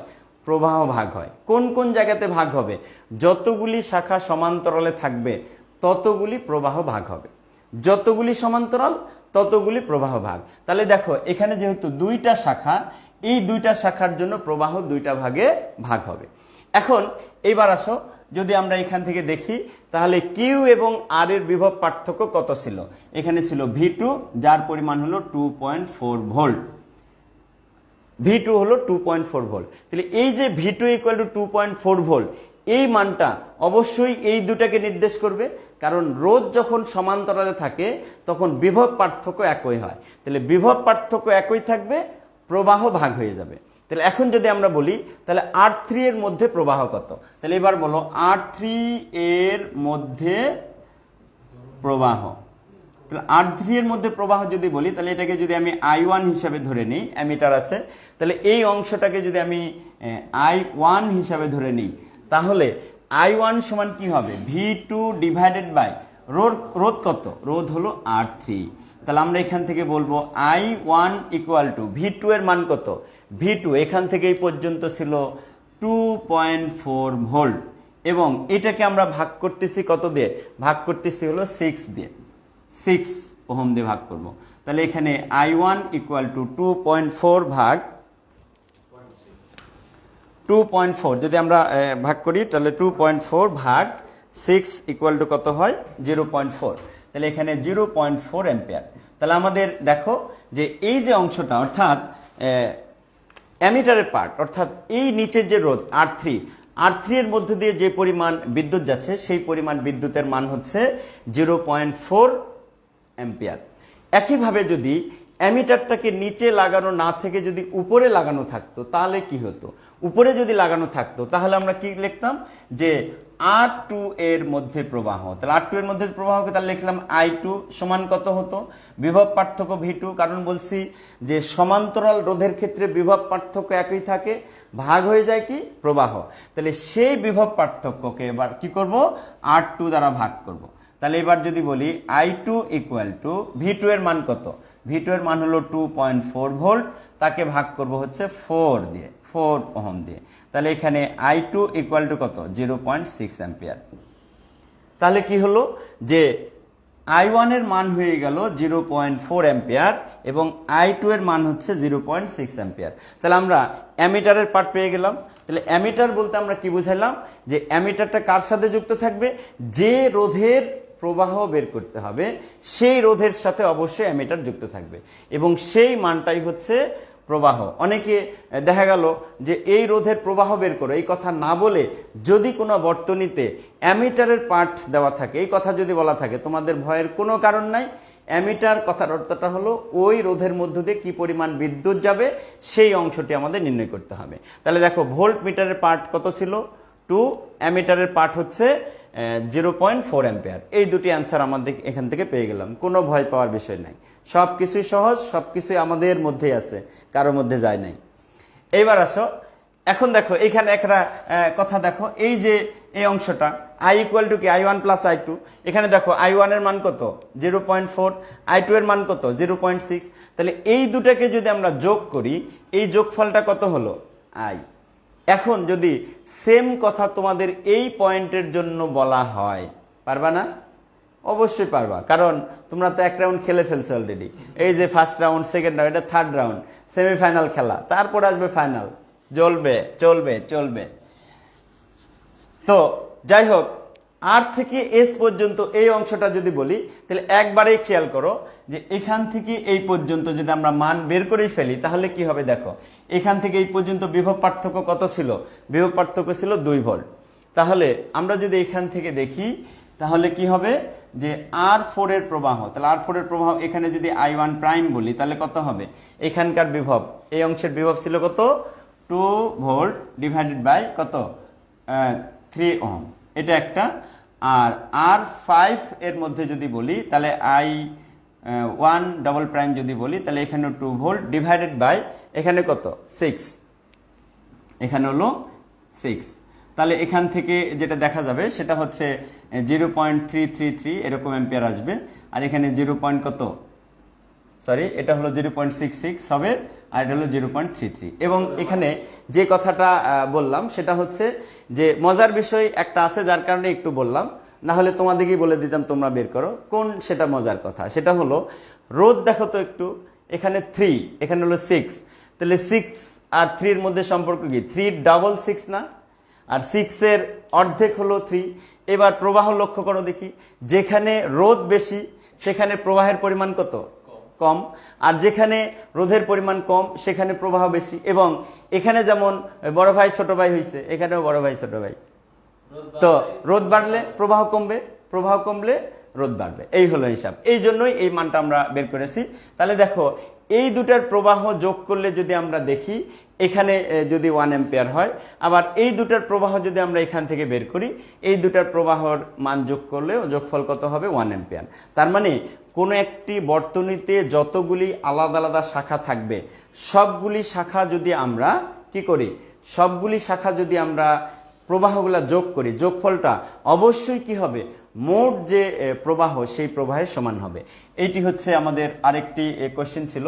তাহলে স্যার আমরা একটা কাজ করি, যতগুলি কোশ্চেন আমাদের লেখা হয়ে গেল সেগুলো মুছে দেই, তাহলে আমাদের কিছুটা লোড কমে যাবে। ক্ষমতা ছিল এখানে, আর আচ্ছা ক্ষমতাটা বের করব। ক্ষমতা বের করে ফেললে আমাদের কিছুটা ইয়ে হবে।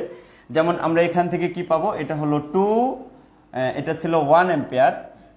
স্যার একটু হেল্প করেন আমাকে। এখানে ছিল হচ্ছে 0.6 অ্যাম্পিয়ার, এটা ছিল 0.4 অ্যাম্পিয়ার, এটা ছিল 0.66 অ্যাম্পিয়ার, আর এটা হলো 0.333 অ্যাম্পিয়ার। এই হচ্ছে আমাদের বিষয়। এখন আমরা রোধের ক্ষমতা বের করব, যে প্রত্যেকটা রোধের জন্য ক্ষমতা কত সেই মানগুলি আমরা বের করব। তো রোধের ক্ষমতা যখন বের করতে যাইব তখন একটা বিষয় আমাদের মনে রাখতে হবে, যে সূত্রটি সবসময়ের জন্য আমি তোমাদেরকে বলেই রাখি যে এইটাই করবা, অন্য কিছু করবা না, এইটাই। কোনো ওই যে সেদিন যেমন বলছিলাম না, কোনো কথা হবে না S = U + V / 2 × T, কোনো কথা হবে না। এখানেও কোনো কথা হবে না, যে কথা হবে সেটা হলো P = I² × R। ক্ষমতা বের করার জন্য সবসময় তুমি এই সূত্রটাই ব্যবহার করবা। কেন ব্যবহার করবা? কারণ এখানে আইটা কি? আই হচ্ছে ওই সংশ্লিষ্ট রোধের প্রবাহ, আর যে রোধের ক্ষমতা তোমাকে বের করতে বলা হবে সেই রোধ। তাহলে আমরা এই যতগুলা রোধ আমরা পাবো প্রত্যেকটা রোধের জন্য ইন্ডিভিজুয়াল প্রবাহ আমরা বের করতে পারবো না, এই সিস্টেম অনুসারে প্রবাহ বের করে ফেলবো। তাহলে প্রবাহের বর্গ তার সাথে ওই রোধটাকে যদি আমরা গুণ করে দেই, গুণফলটাই হচ্ছে তার ক্ষমতা, আর কিচ্ছু না। তাহলে আমরা এই সূত্রটাই সবসময়ের জন্য মনে রাখবো। কোনগুলো পি এর জন্য কিন্তু অনেকগুলো সূত্র আছে, P = V² / R, তারপর E² R + R, অনেকগুলো সূত্র আছে। কোনোটা করার দরকার নাই, কোনটা করবা? I² × R। কোনো কথা হবে না, এইটাই সূত্র লিখবা পরীক্ষায় মাথায়। এই যে ফাহাদ স্যার, মৃদুল স্যার কি কইছে? P = I² R, মাথায় সেট আপ, কোনো কথা হবে না, P = I²। তাহলে এইবার দেখো আমরা যদি আস্তে আস্তে নেই, R1 এর জন্য কি হবে? R1 = কি হবে? P1 সমান বলতো R1 এর মধ্যে দিয়ে প্রবাহ কত যাচ্ছিল? 1। তাহলে এখানে 1 অ্যাম্পিয়ার তার উপর স্কয়ার ইনটু কত? R1 এর মান হলো 2 ওহম। তাহলে এখান থেকে অবশ্যই 2 ওয়াট হবে। শেষ? 2 ওয়াট। একক কিন্তু লিখতে হবে। যদি একক না লেখো তাহলে কিন্তু নাম্বার কেটে দিবে, তখন কিন্তু দোষ আমাদের দিও না। এটা কিন্তু আমরা স্পষ্ট বলে দিলাম, নোট ডকুমেন্টারি থেকে গেল। আমরা ভিডিওতে বলছি যে ওয়াট একক দিতে হবে, পরে কিন্তু বলতে পারবা না যে স্যার আপনি তো বলেন না। আবার বললাম ওয়াট দিতে হবে, একক দিতে হবে, ডকুমেন্টারি কাজ। এককের ব্যাপারে 100% শিওর থাকতে হবে, কারণ একক না দিলে নাম্বার কাটা যাবে। তো এইটাই খেয়াল রাখতে হবে। এবার দেখো আমরা যদি এখানে R2 যদি বলি, R2 এর জন্য তাহলে কি হবে? P2 = এবার বলো এখানে প্রবাহ কত ছিল? প্রবাহ ছিল 0.6 অ্যাম্পিয়ার, তার উপর স্কয়ার ইনটু কত হবে? ইনটু হলো 4। ক্যালকুলেশন আমি করতেছি না, তোমাদের যেহেতু ক্যালকুলেটর আছে, আর যেহেতু তোমাদের বলছি নোট দিতে হবে, সেহেতু আমি আর ক্যালকুলেশন দেখাতেছি না, শুধু সিস্টেম কিভাবে সেটা বলতেছি। তাহলে একইভাবে যদি R3 বলি তাহলে কত হবে? P3 সমান কি হবে? নিচের প্রবাহ কত ছিল? 0.4। তাহলে এখানে 0.4 তার উপরে স্কয়ার ইনটু রোধ কত ছিল? রোধ হলো 6 ওহম। এবার R5 কত? P5 কত হবে? এখানে R5 বলতে কত? 6, তাহলে এখানে হলো 6 ওহম, তারপর স্কোয়ার 0.33, তারপর হোল স্কোয়ার ইনটু এখানে কত ছিল, এখানে ছিল 6 ওহম, 6 ওহম। এবার পরবর্তী অংশ আসো, আর 6 কত হবে, P6 ইকুয়াল টু 0. কত প্রবাহ এখানে 0.66, তার উপর স্কোয়ার ইনটু এখানে রোধ কত, এখানে রোধ হলো 3 ওহম ইকুয়াল টু যা হবে। এবার আর একটি বের করতে হবে, R7। অবহেলা করার কোনো কারণ নাই, কারণ আর স্মল আর সেটাও একটি রোধ, সেটারও ক্ষমতা আছে, এটাকে অবহেলা করার কোনো সুযোগ নাই। তাহলে P7 ইকুয়াল টু কত হবে, এইবার দেখো আরেকটি কাহিনী, এখান থেকে দেখো তোমরা তো এতক্ষণ তো অবহেলা করতেছিলা, এই যে স্মল আর এর মধ্য দিয়েও কিন্তু 1 অ্যাম্পিয়ারই তড়িৎ প্রবাহিত হয়, কারণ এটা সিরিজে আছে। তো এটা যেমন সিরিজে আছে এখানেও সিরিজে আছে, তাহলে এখান থেকে কি হবে 1 অ্যাম্পিয়ার ইনটু কত 0.5 ওহম। এটা কঠিন ক্যালকুলেশন, এটা আমি করে দিলাম 0.51 কঠিন, এটা হলো ইকুয়েশন, যার কারণে আমি এটা করে দিলাম 6, এটা 6, তাহলে 6 এটা কঠিন ছিল যার কারণে করে দিলাম আর কি, অন্যগুলা সহজ আছে তোমরা করবা। তো যাই হোক, তাহলে আমরা প্রত্যেকটা রোধের জন্য ক্ষমতা কত সেই ক্ষমতাগুলো আমরা এখান থেকে পেয়ে গেলাম। এইবার সবার আরেকটু ভয়ের ব্যাপার, সেটা হলো যে এই চাবি খোলা চাবি বন্ধ, এটা তো একটা আসলে কষ্টকর ব্যাপার, মনে রাখারও একটা ব্যাপার। এই ব্যাপারটা যদি আমরা এইভাবে একটু হিসাব করি, একদম বাংলা কথার ইংলিশ কথা দুটো বলি, বাংলার English, switch on switch off, এটা মানে হলো একদম আমাদের বাজারে যা মার্কেটে হিসাব আছে তার সাথে মিলবে। Switch on switch off, switch on মানে বিদ্যুৎ যাবে, সুইচ অফ শেষ, আয় সুইচ অফ কর কারেন্ট শেষ, সুইচ অন কর কারেন্ট আসলো। বাংলা কথা এটার একটু ভিন্ন, ইংরেজির থেকে বাংলা যেমন ভিন্ন, ওইটাও একদম ভিন্ন করে ফেলবা। কিরকম, যে সুইচ বন্ধ মানে চাবি বন্ধ মানে বিদ্যুৎ প্রবাহ হবে, এই যে উল্টা উল্টা উল্টা, এই ইংরেজির বাংলার উল্টা, টোটালি উল্টা। কি হবে, সুইচ অন যেমন বিদ্যুৎ প্রবাহ হবে, চাবি বন্ধ বিদ্যুৎ প্রবাহ হবে, চাবি খোলা বিদ্যুৎ প্রবাহ হবে না। তাহলে ইংলিশ কি, সুইচ অন প্রবাহ হবে, সুইচ অফ প্রবাহ হবে না। তো এটা একটু স্যার একটু লিখতেছে, দেখো আমি কথা বলতে থাকি, স্যার লিখুক। সুইচ অন, সুইচ অন বিদ্যুৎ প্রবাহ,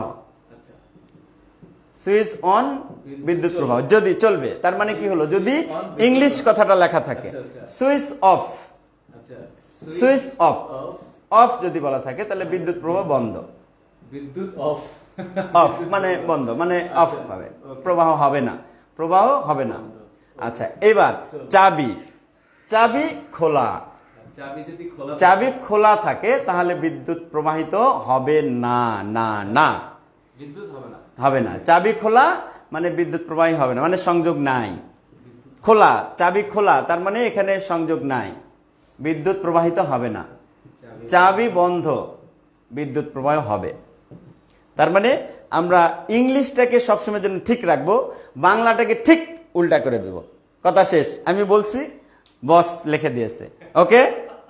তো যাক, দুই বস একসাথে কাজ করলে তো আর কিছু লাগে না। সুইচ অন বিদ্যুৎ অন চলবে, সুইচ অফ বিদ্যুৎ অফ, বাংলা হিসাব ঠিক উল্টা। কি সেটা, চাবি খোলা বিদ্যুৎ প্রবাহ হবে না, চাবি বন্ধ বিদ্যুৎ চলবে। এই হচ্ছে বিষয়। এইবার আমরা যদি আমরা দেখি, এইবার স্যার অলংকার যেন কই লাগাইছিলেন, হ্যাঁ তোরাক বলতে হবে স্যার না, তাড়াতাড়ি কর। এইখানে ছিল একটা চাবি, এইখানে ছিল একটা চাবি যেটা হলো K1, আর একটা চাবি ছিল এই জায়গাতে। তো এতক্ষণ পর্যন্ত আমরা চাবি দেই নাই, তার মানে এখানে হলো সবগুলা চাবি অন রাখে আমরা কাজ করতেছি। তার মানে কি হলো, এই যে আমরা এই অংশটাকে যদি খোলা, যে কথাটা বলতেছিলাম, যদি আমি এইখানে এই অংশটাকে খোলা রাখি, এই যে খোলা মানে যে বিদ্যুৎ অফ যেটা বললাম, এই যে খোলা যে দিয়ে দিলাম, খোলা দিলে কি হবে, এখান থেকে এই পর্যন্ত বিদ্যুৎ আসবে, আসার পর কি বিদ্যুৎ কি তোমার মতো লাফাইতে পারে নাকি, লাফাইতে তো পারে না। তার মানে এই খোলা থাকলেও তো লাভ দিয়ে যাইতে পারবে না, আর তুমি তো দিবা একটা লাভ খেলার মতো। আচ্ছা যাই, এখন তো আর এখানে আসি, তাহলে খোলা থাকলে বিদ্যুৎ যাবে না। তাহলে এই খোলা মানে বিদ্যুৎ যাচ্ছে না। এখন যদি এখানে একটা চাবি দিয়ে আমি এখানে কানেকশন দিয়ে দেই, তার মানে কি হলো, এইবার এখান থেকে সে কানেকশন আসলো, যখনই কানেকশন আসলো তখন এর মধ্য দিয়ে বিদ্যুৎ প্রবাহিত হবে। তার মানে খোলা থাকলে হবে না, এই যে দেখো খোলা মানে হবে না। তাহলে এখানে বলতো এখন কি অবস্থায় আছে, অবশ্যই বন্ধ অবস্থায় আছে। তাহলে বন্ধ মানে এর মধ্যে দিয়ে কানেকশন আছে মানে বিদ্যুৎ যাবে। আর যদি এখানে এরকম খোলা থাকে, এই খোলা থাকে, এই খোলা থাকা মানে এর মধ্যে দিয়ে কোনো বিদ্যুৎ প্রবাহিত হবে না, এই হলো বিষয়। তাহলে খোলা বন্ধ, সুইচ অন সুইচ অফ, এটা নিয়ে যেন কোনো আর দ্বিমত না থাকে। তো এইবার আসো, প্রথম কোশ্চেন বলা হয়েছে K1 খোলা থাকবে, ওকে, K1 খোলা রাখলাম, K2 বন্ধ, তার মানে এই অংশটার মধ্যে দিয়ে বিদ্যুৎ প্রবাহিত হবে। তো যদি এই অংশটা খোলা থাকে, কথার অর্থটা হচ্ছে এই অংশটা কোনো কাজ করবে না, একদম ডাইরেক্ট অফ করে দিলাম, মনে করো নাই, এটা তুমি ধরে নিবে ওটা নাই ওখান থেকে, ঠিক আছে। তো এই অংশটা যদি না থাকে তাহলে এইবার দেখো বর্তনীটা কি হয়ে গেল, বর্তনীটা হয়ে গেল এই দুটা তো সুইচ যেহেতু বন্ধ আছে তাহলে এটা চলবে, তাহলে এই দুটো আছে কিভাবে, সমান্তরাল, এবং এই দুটা সমান্তরাল করার সাথে সাথে, এবং এই দুটা সমান্তরাল তুল্যরোধ কত ছিল আমাদের, যতদূর মনে হচ্ছে এটা 2 ওহম ছিল, এই দুটা সমান্তরাল তুল্যরোধ ছিল 2 ওহম। এবার দেখো এই 2 ওহম, বাকি এই দুটা কিন্তু, এই দুটা কি অবস্থায়, তাহলে এখানে দেখো R1 R3 এবং এই দুটা যে 2 ওহম, এবার সবগুলা তখন সিরিজে হয়ে গেল। তাহলে আমরা এখন এই বর্তনীটা যদি তুল্যরোধ বের করতে চাই, তাহলে RS সমান সমান কত, এখানে R1 এর মান হলো 2 ওহম প্লাস এখানে কত R3 মানে 6 ওহম প্লাস এই দুটা তুল্যরোধ কত ছিল, এই দুটা তুল্যরোধ ছিল 2 ওহম ইকুয়াল টু, তাহলে কত হবে 4 4 6 আর 4 10, তাহলে 10 ওহম। তাহলে বর্তমানে বর্তনীর তুল্যরোধ হয়ে গেল 10 ওহম। যেহেতু তুল্যরোধ 10 ওহম হয়ে গেল, তাহলে এখন তোমরা অবশ্যই কি করতে পারবা, যে এই বর্তনীর প্রবাহ কত সেটা নির্ণয় করতে পারবা, কি পারবা তো, 100% পারতে হবে, এবং তোমরা পারবা, এতটুকু আমার বিশ্বাস এতক্ষণ পর্যন্ত তৈরি হয়ে গেছে যে পারবা তোমরা। তাহলে একটা অংশ আমরা পেলাম। এইবার পরবর্তী অংশ আসো, যে K2 কে যদি খোলা রাখি, তাহলে এইটা যদি খোলা রাখি তাহলে এইখানকার কানেকশনটা আমাদের তখন দিতে হবে, তাহলে এখানে কানেকশনটা আমাদের এখানে থাকবে, এখানে যদি থাকে তাহলে এবার দেখো এই অংশটাকে আমি অফ করে দিলাম, তাহলে দেখো এটা মনে করো নাই, এখন যেটা খোলা থাকবে সেই অংশটার মধ্যে কোনো বিদ্যুৎ প্রবাহিত হবে না, তাহলে এই অংশটা এখন নাই। তো এবার দেখো যে এই দুটা রোধ এখন কি অবস্থা হলো, এখানে আমি সংযোগ দিয়ে দিলাম, তার মানে এখানে বন্ধ করে দিলাম। তো এই যে চাবি বন্ধ করে দিলাম, তাহলে কি হলো, এই দুটা কি হচ্ছে, তাহলে এই দুটার তুল্যরোধ কত ছিল, এই দুটার তুল্যরোধ সম্ভবত 2.4 ওহম ছিল, 2.4 ওহম ছিল। তাহলে এখন দেখো এখানে যদি তুল্যরোধ বের করতে চাই টোটাল, তাহলে RS সমান সমান কি হবে, এখানে হলো 2 ওহম প্লাস এই দুটার তুল্যরোধ কত, এই দুটার তুল্যরোধ হলো 2.4 ওহম প্লাস এখানে দেখো এই অংশটা তো আমাদের অফ হয়ে গেল, তাহলে থাকলো কত, থাকলো হচ্ছে এখানে 3 ওহম। তাহলে এখন দেখো RS সমান সমান কত হবে, তাহলে 3 2 5 আর 2 7, তাহলে 7.4 ওহম। তাহলে এবার বর্তনী তুল্যরোধ হয়ে গেল 7.4 ওহম। এই যে 7.4 ওহম হয়ে গেল, এর সাপেক্ষে আমরা এখন প্রবাহ কত সেটাও বের করতে পারবো। তাহলে কি হলো, চাবি খোলা চাবি বন্ধ, এটা নিয়ে যেন কারো কোনো আর হতাশা মনে কষ্ট এসব যেন আর না থাকে, ঠিক আছে। তো মনে করবা যে ওই অংশটা দরকার হলে তুমি আলাদা করে ওইটা বাদ দিয়ে আলাদা করে একটা বর্তনী তৈরি করে ফেলবা, তৈরি করে এবার তোমার মতো করে তুমি কাজ করবা। খোলা মানে ওই অংশটা আমার ভাবারই দরকার নাই, ওই অংশটা চিন্তারই করার দরকার নাই, এই হচ্ছে বিষয়। এর সাথে আমি আরেকটা কথা যুক্ত করে নেই, সেটা হলো তোমাদের জন্য লাগবে। অনেক সময় দেখা যায় যে এখান থেকে একটা শাখা বের করে এখানে একটা রেখে দিয়েছে এই অনুসারে। তো এরকম যদি কখনো থাকে, জাস্ট তোমাকে ভয় দেখানোর জন্য বলা হয়েছে, আর কিচ্ছু নয়, ঠিক আছে। কেন ভয় দেখানো, যে বলছি যে বিদ্যুৎ কিন্তু ইলেকট্রনের প্রবাহ, ইলেকট্রন কিন্তু লাফায় যাইতে পারবে না। তাহলে এখান থেকে এই পর্যন্ত যদি ইলেকট্রন যায়ও, এখান থেকে ইলেকট্রন যাওয়ার আর কোনো রাস্তা পাবে না। যেহেতু এখান থেকে এই পর্যন্ত যাওয়ার কোনো রাস্তা পাবে না, সেহেতু এখান থেকে বিদ্যুৎ আর না গিয়ে আবার ঘুরে এদিক দিয়ে আসতে হবে। তার মানে এইরকম যদি কোথাও ফাঁকা অংশ থেকে থাকে, মানে ওই বন্দুকের ফাঁকা আওয়াজ যদি কোথাও থাকে, বন্দুকের ফাঁকা আওয়াজ কেন বললাম, যে ওইটার কোনো কাজ নাই।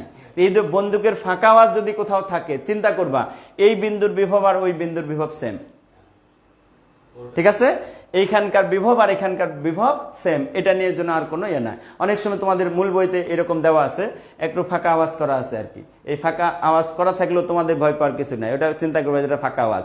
যদি পরীক্ষায় আসে এরকম দেখে এই কথাটা মনে হবে, সালাম মৃদুল স্যার বলছিল, কি বলছে, ফাঁকা আওয়াজ, ফাঁকা আওয়াজ, ওটার কোনো কাজ নাই, যা বাদ, এটা দিয়ে দিলাম বাদ, এটার কোনো কাজ নাই আর। তো এইবার হলো, তাহলে আমরা বর্তনীর তুল্যরোধ পেয়ে গেলাম।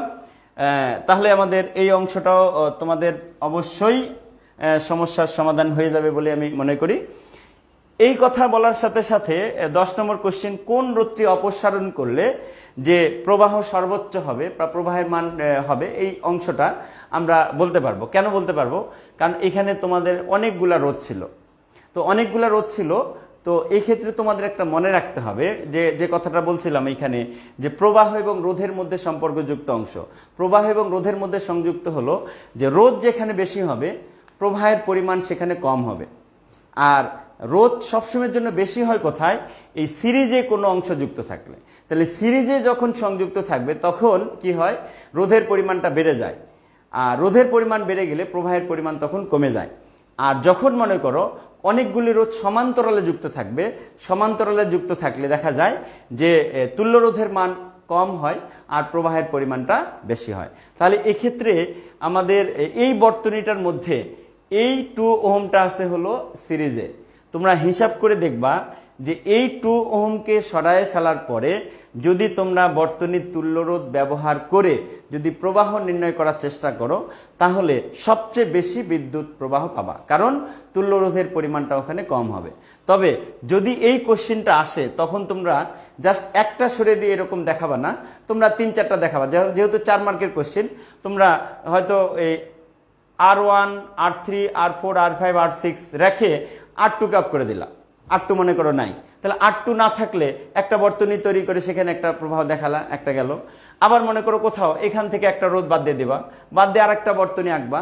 তো সবগুলা করার দরকার নাই, মোটামুটি যেহেতু 4 মাসিক কোশ্চেন 3টা বা 4টা যদি করো, হ্যাঁ টেস্ট পেপার থেকে সলভ করলেও পারবা, বা ফাইনালি যদি আসে বোর্ডে তাহলে সেক্ষেত্রে তোমরা মোটামুটি 3টা বা 4টা করে রাখবা। কারণ তাহলে কি হবে, তাহলে দেখো একটা যদি করে রাখো তাহলে এখানে স্যারদের কোশ্চেন থাকতে পারে যে অন্যগুলা সরালো না কেন, ওগুলো তো যাচাই করলো না। তো সেই ক্ষেত্রে যেহেতু 4 মার্কের কোশ্চেনের জন্য এটা আসবে, আমার পরামর্শ থাকবে যে অন্তত 4টা এখানে ভাগ করবা। আর যদি 4টা রোধ নাও থাকে, হয়তো 3টা রোধ আছে, তাহলে 3টাই করবা।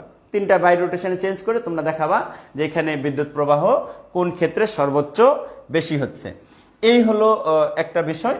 তো এই মোটামুটি প্রায় সবচেয়ে জটিল জায়গাগুলো আমি চলে আসবো এখনই আস্তে আস্তে, যেগুলো তোমাদের জন্য সবচেয়ে বেশি জটিল হয়। এর মাঝে আমি একটু পানের বিরতি নিয়ে নিচ্ছি।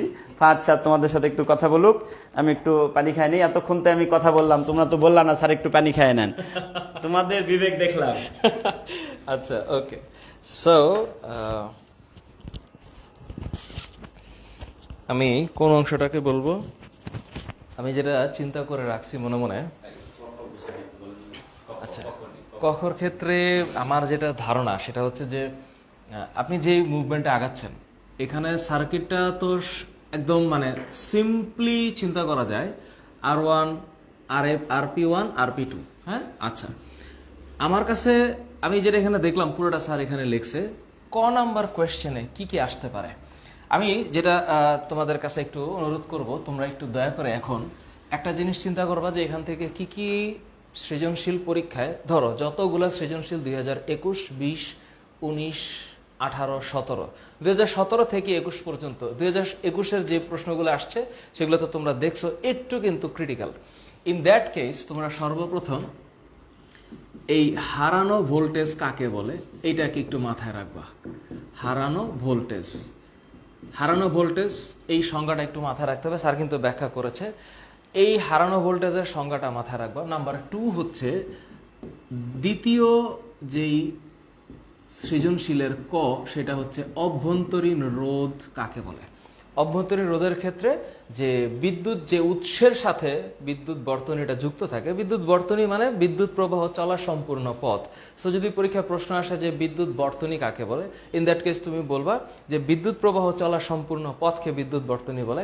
অভ্যন্তরীণ রোধ কি? যে বিদ্যুৎ উৎস থেকে বিদ্যুৎ প্রবাহের সৃষ্টি, সেই উৎসের অভ্যন্তরীণ বা উৎসের ভেতরের যে রোধ সেটাই হচ্ছে অভ্যন্তরীণ রোধ, এবং ওই রোধের মধ্য দিয়েও যখন বিদ্যুৎ প্রবাহিত হবে তখন মানে সেখানে কিন্তু বিদ্যুৎ প্রবাহের পরিমাণটা কমবে। আচ্ছা, দ্বিতীয়ত আরেকটা জিনিস, ওহমের সূত্রটা কি? ওহমের সূত্রটা কি এইটাকেও একটু পারা লাগবে। তোমরা একটু মনে মনে আমার সাথে বলো যে স্থির তাপমাত্রায়, তাপমাত্রা কি হইতে হবে? স্থির। স্থির তাপমাত্রায় কোনো পরিবাহীর যে কোনো প্রস্থচ্ছেদের মধ্যে দিয়ে, অথবা স্থির তাপমাত্রায় কোনো পরিবাহীর মধ্যে দিয়ে যে বিদ্যুৎ প্রবাহ চলে, স্থির তাপমাত্রায় কোনো পরিবাহীর মধ্যে দিয়ে যে বিদ্যুৎ প্রবাহ চলে তা ওই পরিবাহীর দুই প্রান্তের বিভব পার্থক্যের সমানুপাতিক।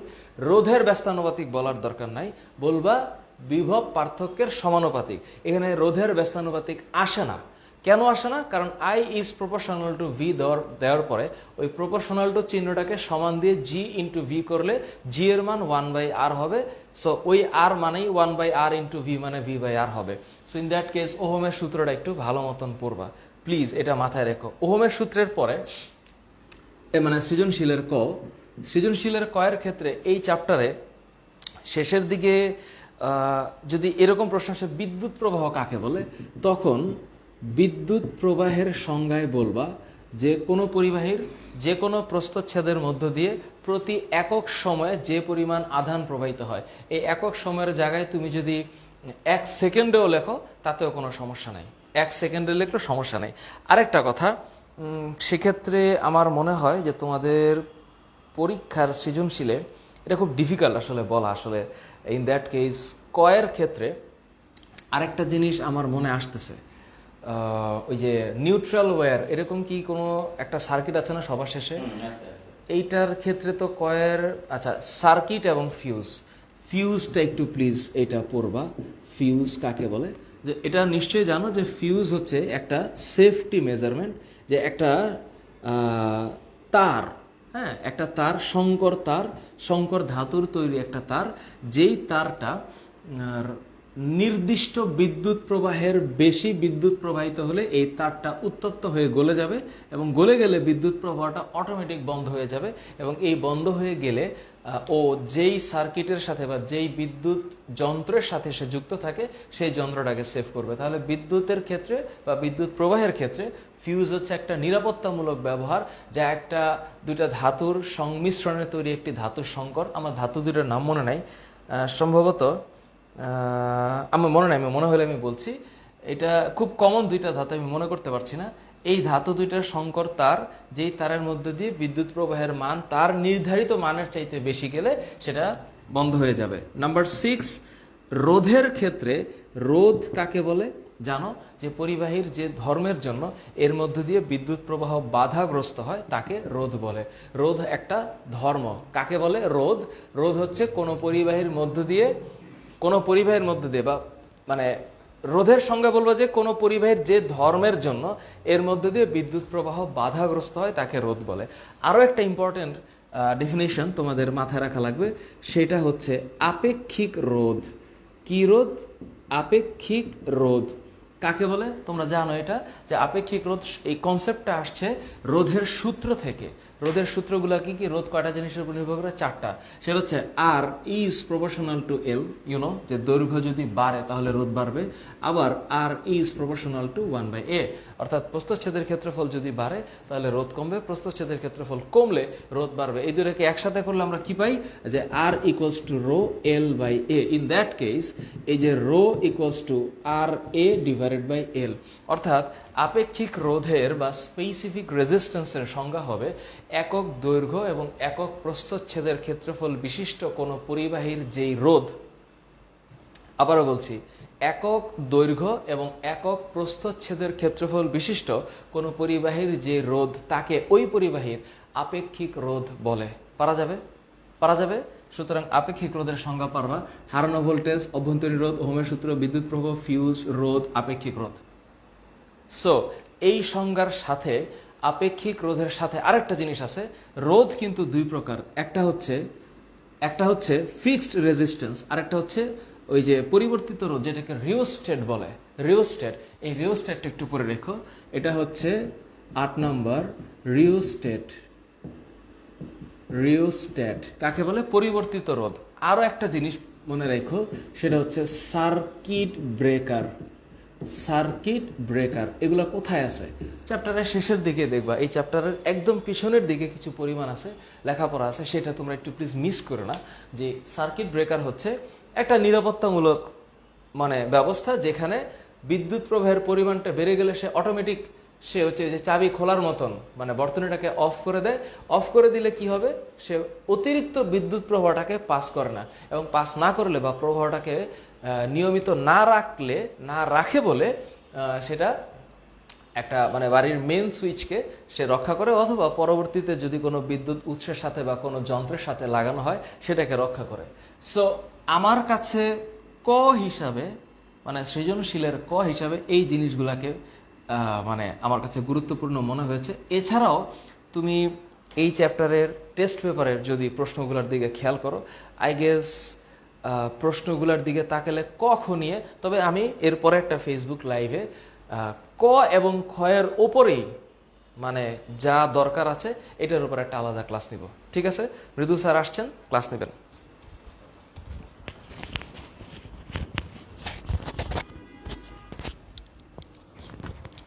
এই যে আমারটা কই গেল? ডাস্টার।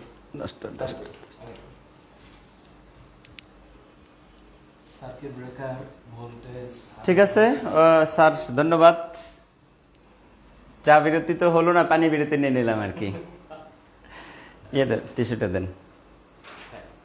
আচ্ছা, তাহলে এখন এখানে এই অধ্যায়ের জন্য তোমাদের কাছে সবচেয়ে যেটা গুরুত্বপূর্ণ, তোমাদের কাছে যেটা সবচেয়ে গুরুত্বপূর্ণ বলতেছি কেন, যে এই সাজানোর ব্যাপারটা। এই যে দেখো কিভাবে সাজালে তুল্যরোধ 7.5 ওম হবে, কিভাবে সাজালে প্রবাহ 1.25 অ্যাম্পিয়ার হবে, কিভাবে সাজালে ক্ষমতা 12.25 ওয়াট হবে। তো এই বিষয়গুলা খুবই কিন্তু একটু গুরুত্বপূর্ণ এবং মনে রাখাও কষ্টকর, এবং টেকনিকটা খুবই একটু গুরুত্বপূর্ণ ভূমিকা হিসাবে পালন করে। তো এখানে R4 R3 ইকুয়াল টু ছিল হচ্ছে 6 ওহম। তাহলে আমরা এখান থেকে যদি দেখি যে বিষয়টা হলো যে আমাদের মোট কয়টা রোধ নিয়ে কাজ করতেছি, এখানে হলো 1 2 3 4 5 4 1 2 3 4 5টা, মূলত বর্তনীর বাইরে রোধ ছিল 5টা। একটা হলো R1, এর মান হচ্ছে 2 ওহম। R2 ইকুয়াল টু ছিল কত? এখানে হলো 4 ওহম।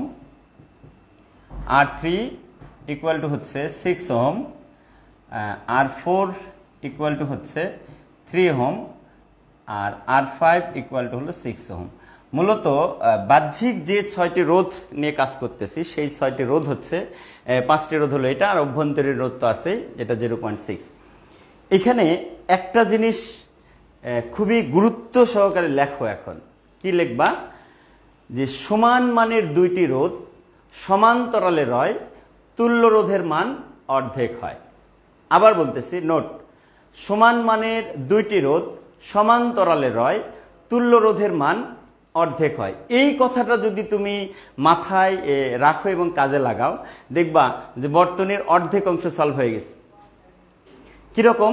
যে এই কথাটার অর্থ যেমন, এই যে দুটার কথা যদি আমি নেই, যে R3 এবং R5, R3 6 ওহম, R5 হলো 6 ওহম, এই দুটা রোধকে আমি সমান্তরালে যদি যুক্ত করি 100% বুঝবা তুল্য রোধ 3 ওহম হবে। দেখো আমরা যদি এটা দেখি তাহলে কি হয়, দেখো 1/RP সমান সমান 1 কত 6 ওহম লিখবো, প্লাস 1/6 ওহম লিখবো। তাহলে এখান থেকে 1/RP যদি বলি তাহলে লসাগু কত 6 ওহম। তাহলে এখানে কত হবে 1 + 1, তাহলে RP ইকুয়াল টু হলো 6 ওহম ভাগ 2 ইকুয়াল টু 3 ওহম। তাহলে কথাটা কি বলছি? সমান মানের দুইটি রোধ সমান্তরালে রয়, তুল্য রোধের মান অর্ধেক হয়। যে দুটা রোধকে আমরা সমান্তরালে নেব, সেই দুটা রোধকে সমান্তরালে সাজালে তুল্য রোধ অর্ধেক হবে। এটা একটা বিষয়। আরেকটা নোট রাখো, কি যে সমান মানের সমান সংখ্যক রোধ সমান্তরালে রয়। সমান মানের সমান সংখ্যক রোধ সমান্তরালে রয়। সমান মানের সমান রোধ, সমান সংখ্যক, হ্যাঁ, সমান মানের সমান সংখ্যক রোধ, সমান মানের সমান সংখ্যক রোধ সমান্তরালে হয়, সমান্তরালে রয়, সমান্তরালে রয়। রয় তুল্য রোধ এর মান 1 হয়। তুল্য রোধ এর মান 1 হয়, 1 হয়, ওহম হয়। 1 হয়। Simple. আরেকটা লেখেন সমান। যে সমান মানের দুইটি রোধ সমান্তরালে রয়। সমান মানের দুইটি রোধ, এটা ভালো লেখা না। আচ্ছা, সমান মানের সমান মানের দুইটি রোধ সমান্তরালে রয়, সমান্তরালে রয়। তুল্য রোধ অর্ধেক হয়। তার অর্ধেক হয়, হ্যাঁ। তুল্য রোধ, তুল্য রোধ অর্ধেক হয়। এটা একটা বিষয়। আরেকটি স্যার লেখেন, আমি বলি, সেটি হচ্ছে যে যতগুলি রোধকে শ্রেণীতে যুক্ত করা হয়, যতগুলো রোধকে শ্রেণীতে যুক্ত করা হয়, তুল্য রোধের মান সবার বড়টির থেকেও বড় হয়। যতগুলি রোধকে শ্রেণীতে যুক্ত করা হয়, তুল্য রোধের মান সবার বড়টির থেকেও বড় হয়। ওকে। এই রে। তুল্য রোধের মান যতগুলি রোধকে শ্রেণীতে যুক্ত করা হয়, তুল্য রোধের মান সবার বড়টির থেকেও বড় হয়,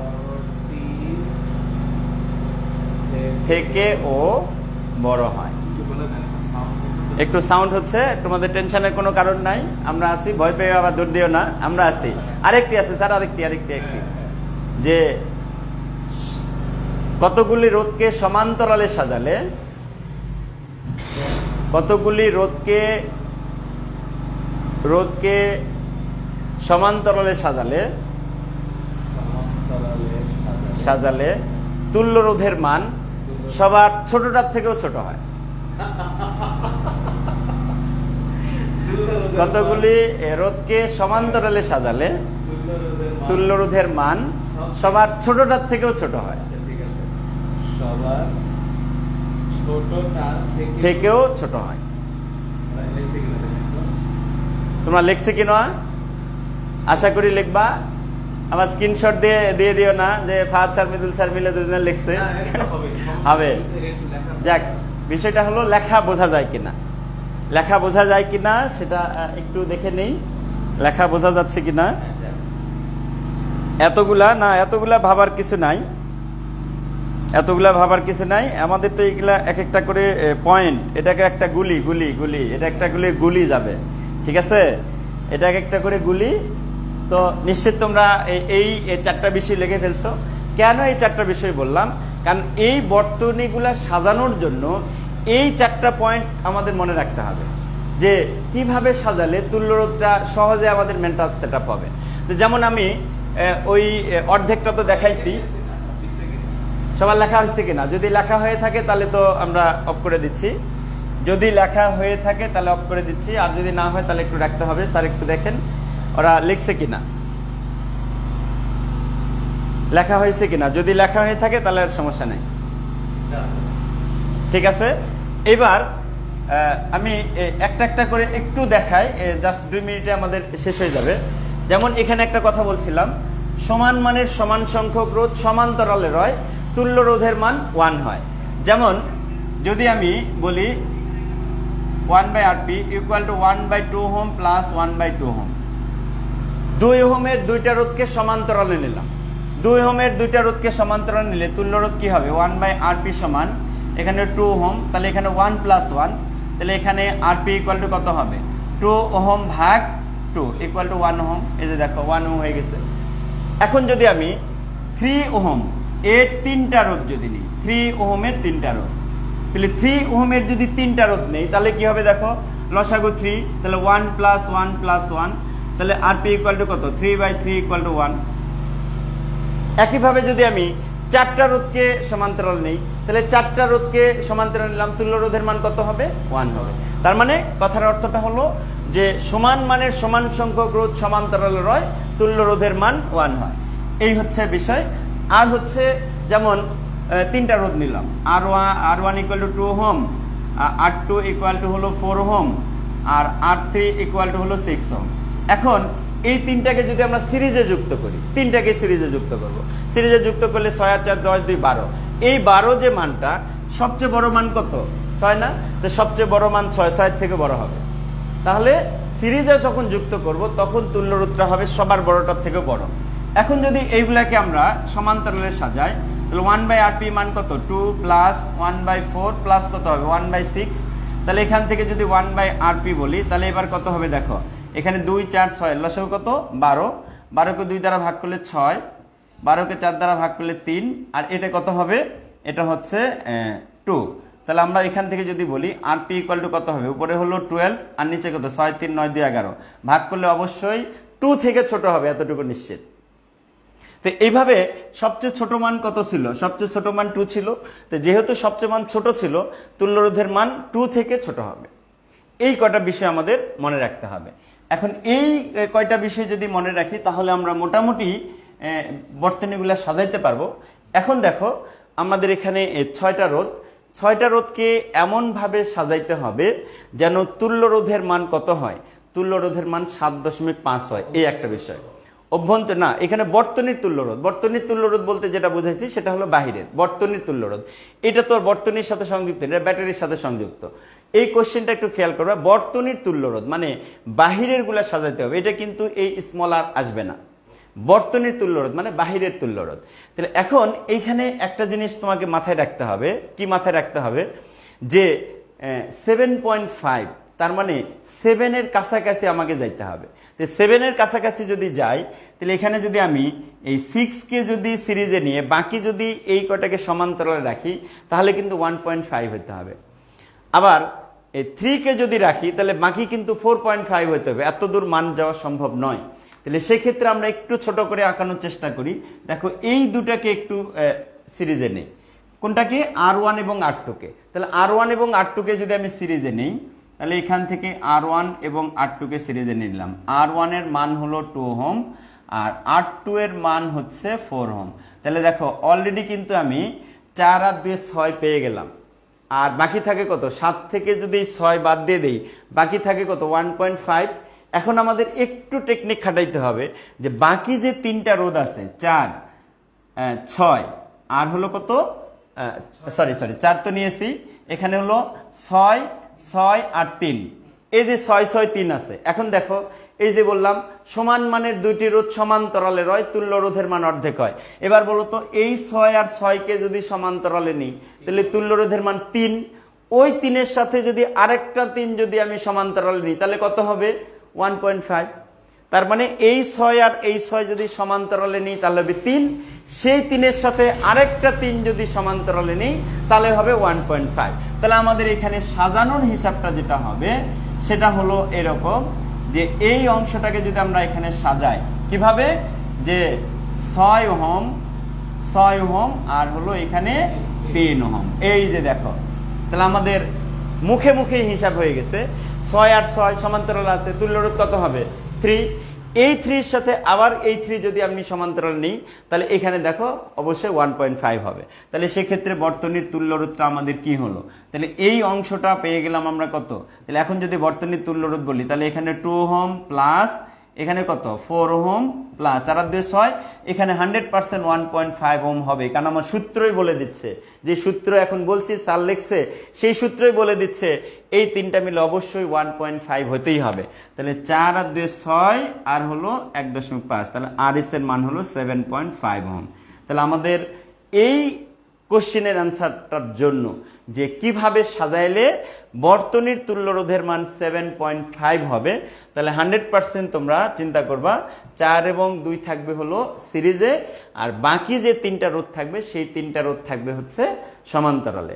তাহলে তুল্য রোধের মান 7.5 হবে। এই হচ্ছে একটা বিষয়। এবার পরবর্তী অংশ আসো। পরবর্তী অংশ বলা হয়েছে কিভাবে সাজালে প্রবাহ 1.25 অ্যাম্পিয়ার আসবে। এটার থেকে একটু জটিল কোশ্চেন। তো জটিল কোশ্চেন হলেও মন খারাপ করার কিছু নাই, দুশ্চিন্তার কোনো কারণ নাই, আমি তো আছি, না হলে ফাহাদ স্যার আছে, টেনশনের কোনো কারণ নাই। তো যেহেতু তড়িৎ প্রবাহ 1.25 অ্যাম্পিয়ার, তাহলে আমি এই নোটটা লিখি, I ইকুয়াল টু 1.25 অ্যাম্পিয়ার আমার লাগবেই, কিন্তু ভালো করে কথাটা খেয়াল করবা, I এর মান 1.25 অ্যাম্পিয়ার লাগবেই। এবং এখানে তড়িৎ চালক শক্তি আছে কত? তড়িৎ চালক শক্তি আছে হলো 7 ভোল্ট। এবং এই ব্যাটারির মধ্যেই তো স্মল আরও আছে, যেহেতু এই ব্যাটারিটাই লাগাবো সেহেতু এখানে অভ্যন্তরীণ রোধের মানও 0.6 ওহম থাকবে। তাহলে এই তিনটা মান কিন্তু আমাদের মুখস্থ হিসাবে বসাইতেই হবে। কোনটা? I 1.25 অ্যাম্পিয়ার, ই এর মান হচ্ছে 7 ভোল্ট, আর আর এর মান হলো 0.6। এই তিনটা মান লাগবে।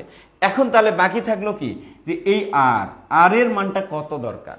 তার মানে এই যে আমাদের 1 2 3 4 5 এই 5টা রোধ মিলে কত দরকার সেটা তোমাকে আগেই হিসাব করে নিতে হবে। তাহলে আমরা যদি একটু হিসাব করি, দেখা যায় I সমান সমান কি হয়, ই ভাগ আর প্লাস স্মল আর।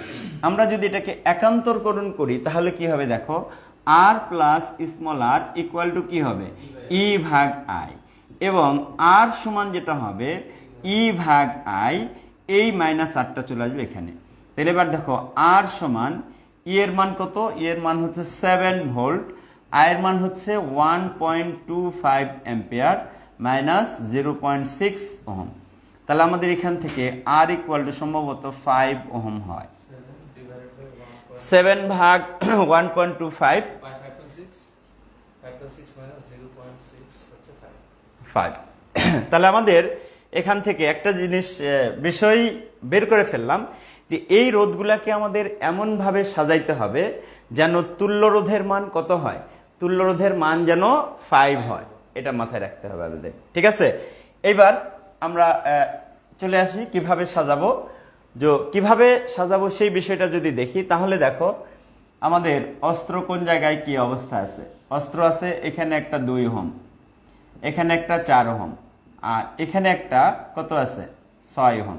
এবার দেখো তো, এখানে যদি 6 ওহম রাখি আর উপরে যদি 4 আর 2 6 রাখি, তাহলে এই 4 আর 2 কত 6, আর নিচে কত 6, তাহলে উপরেও 6 নিচেও 6। এই মিলিত অবস্থায় তুল্য রোধ বর্তমানে এখানে আছে 3, আর আমার লাগবে কত 2 লাগবে। আর এই 2 লাগবে, এই 2 লাগার জন্য আমাদের আর রোধ কয়টা আছে, আর রোধ আছে হলো একটা আছে 4 আর একটা আছে 6।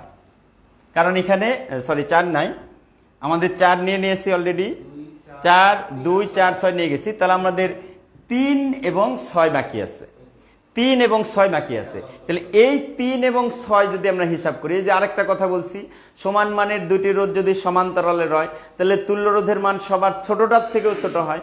তাহলে এখানে একটু সম্ভাবনা আছে, দেখো, তাহলে এখানে দেখো একটু সম্ভাবনা আছে।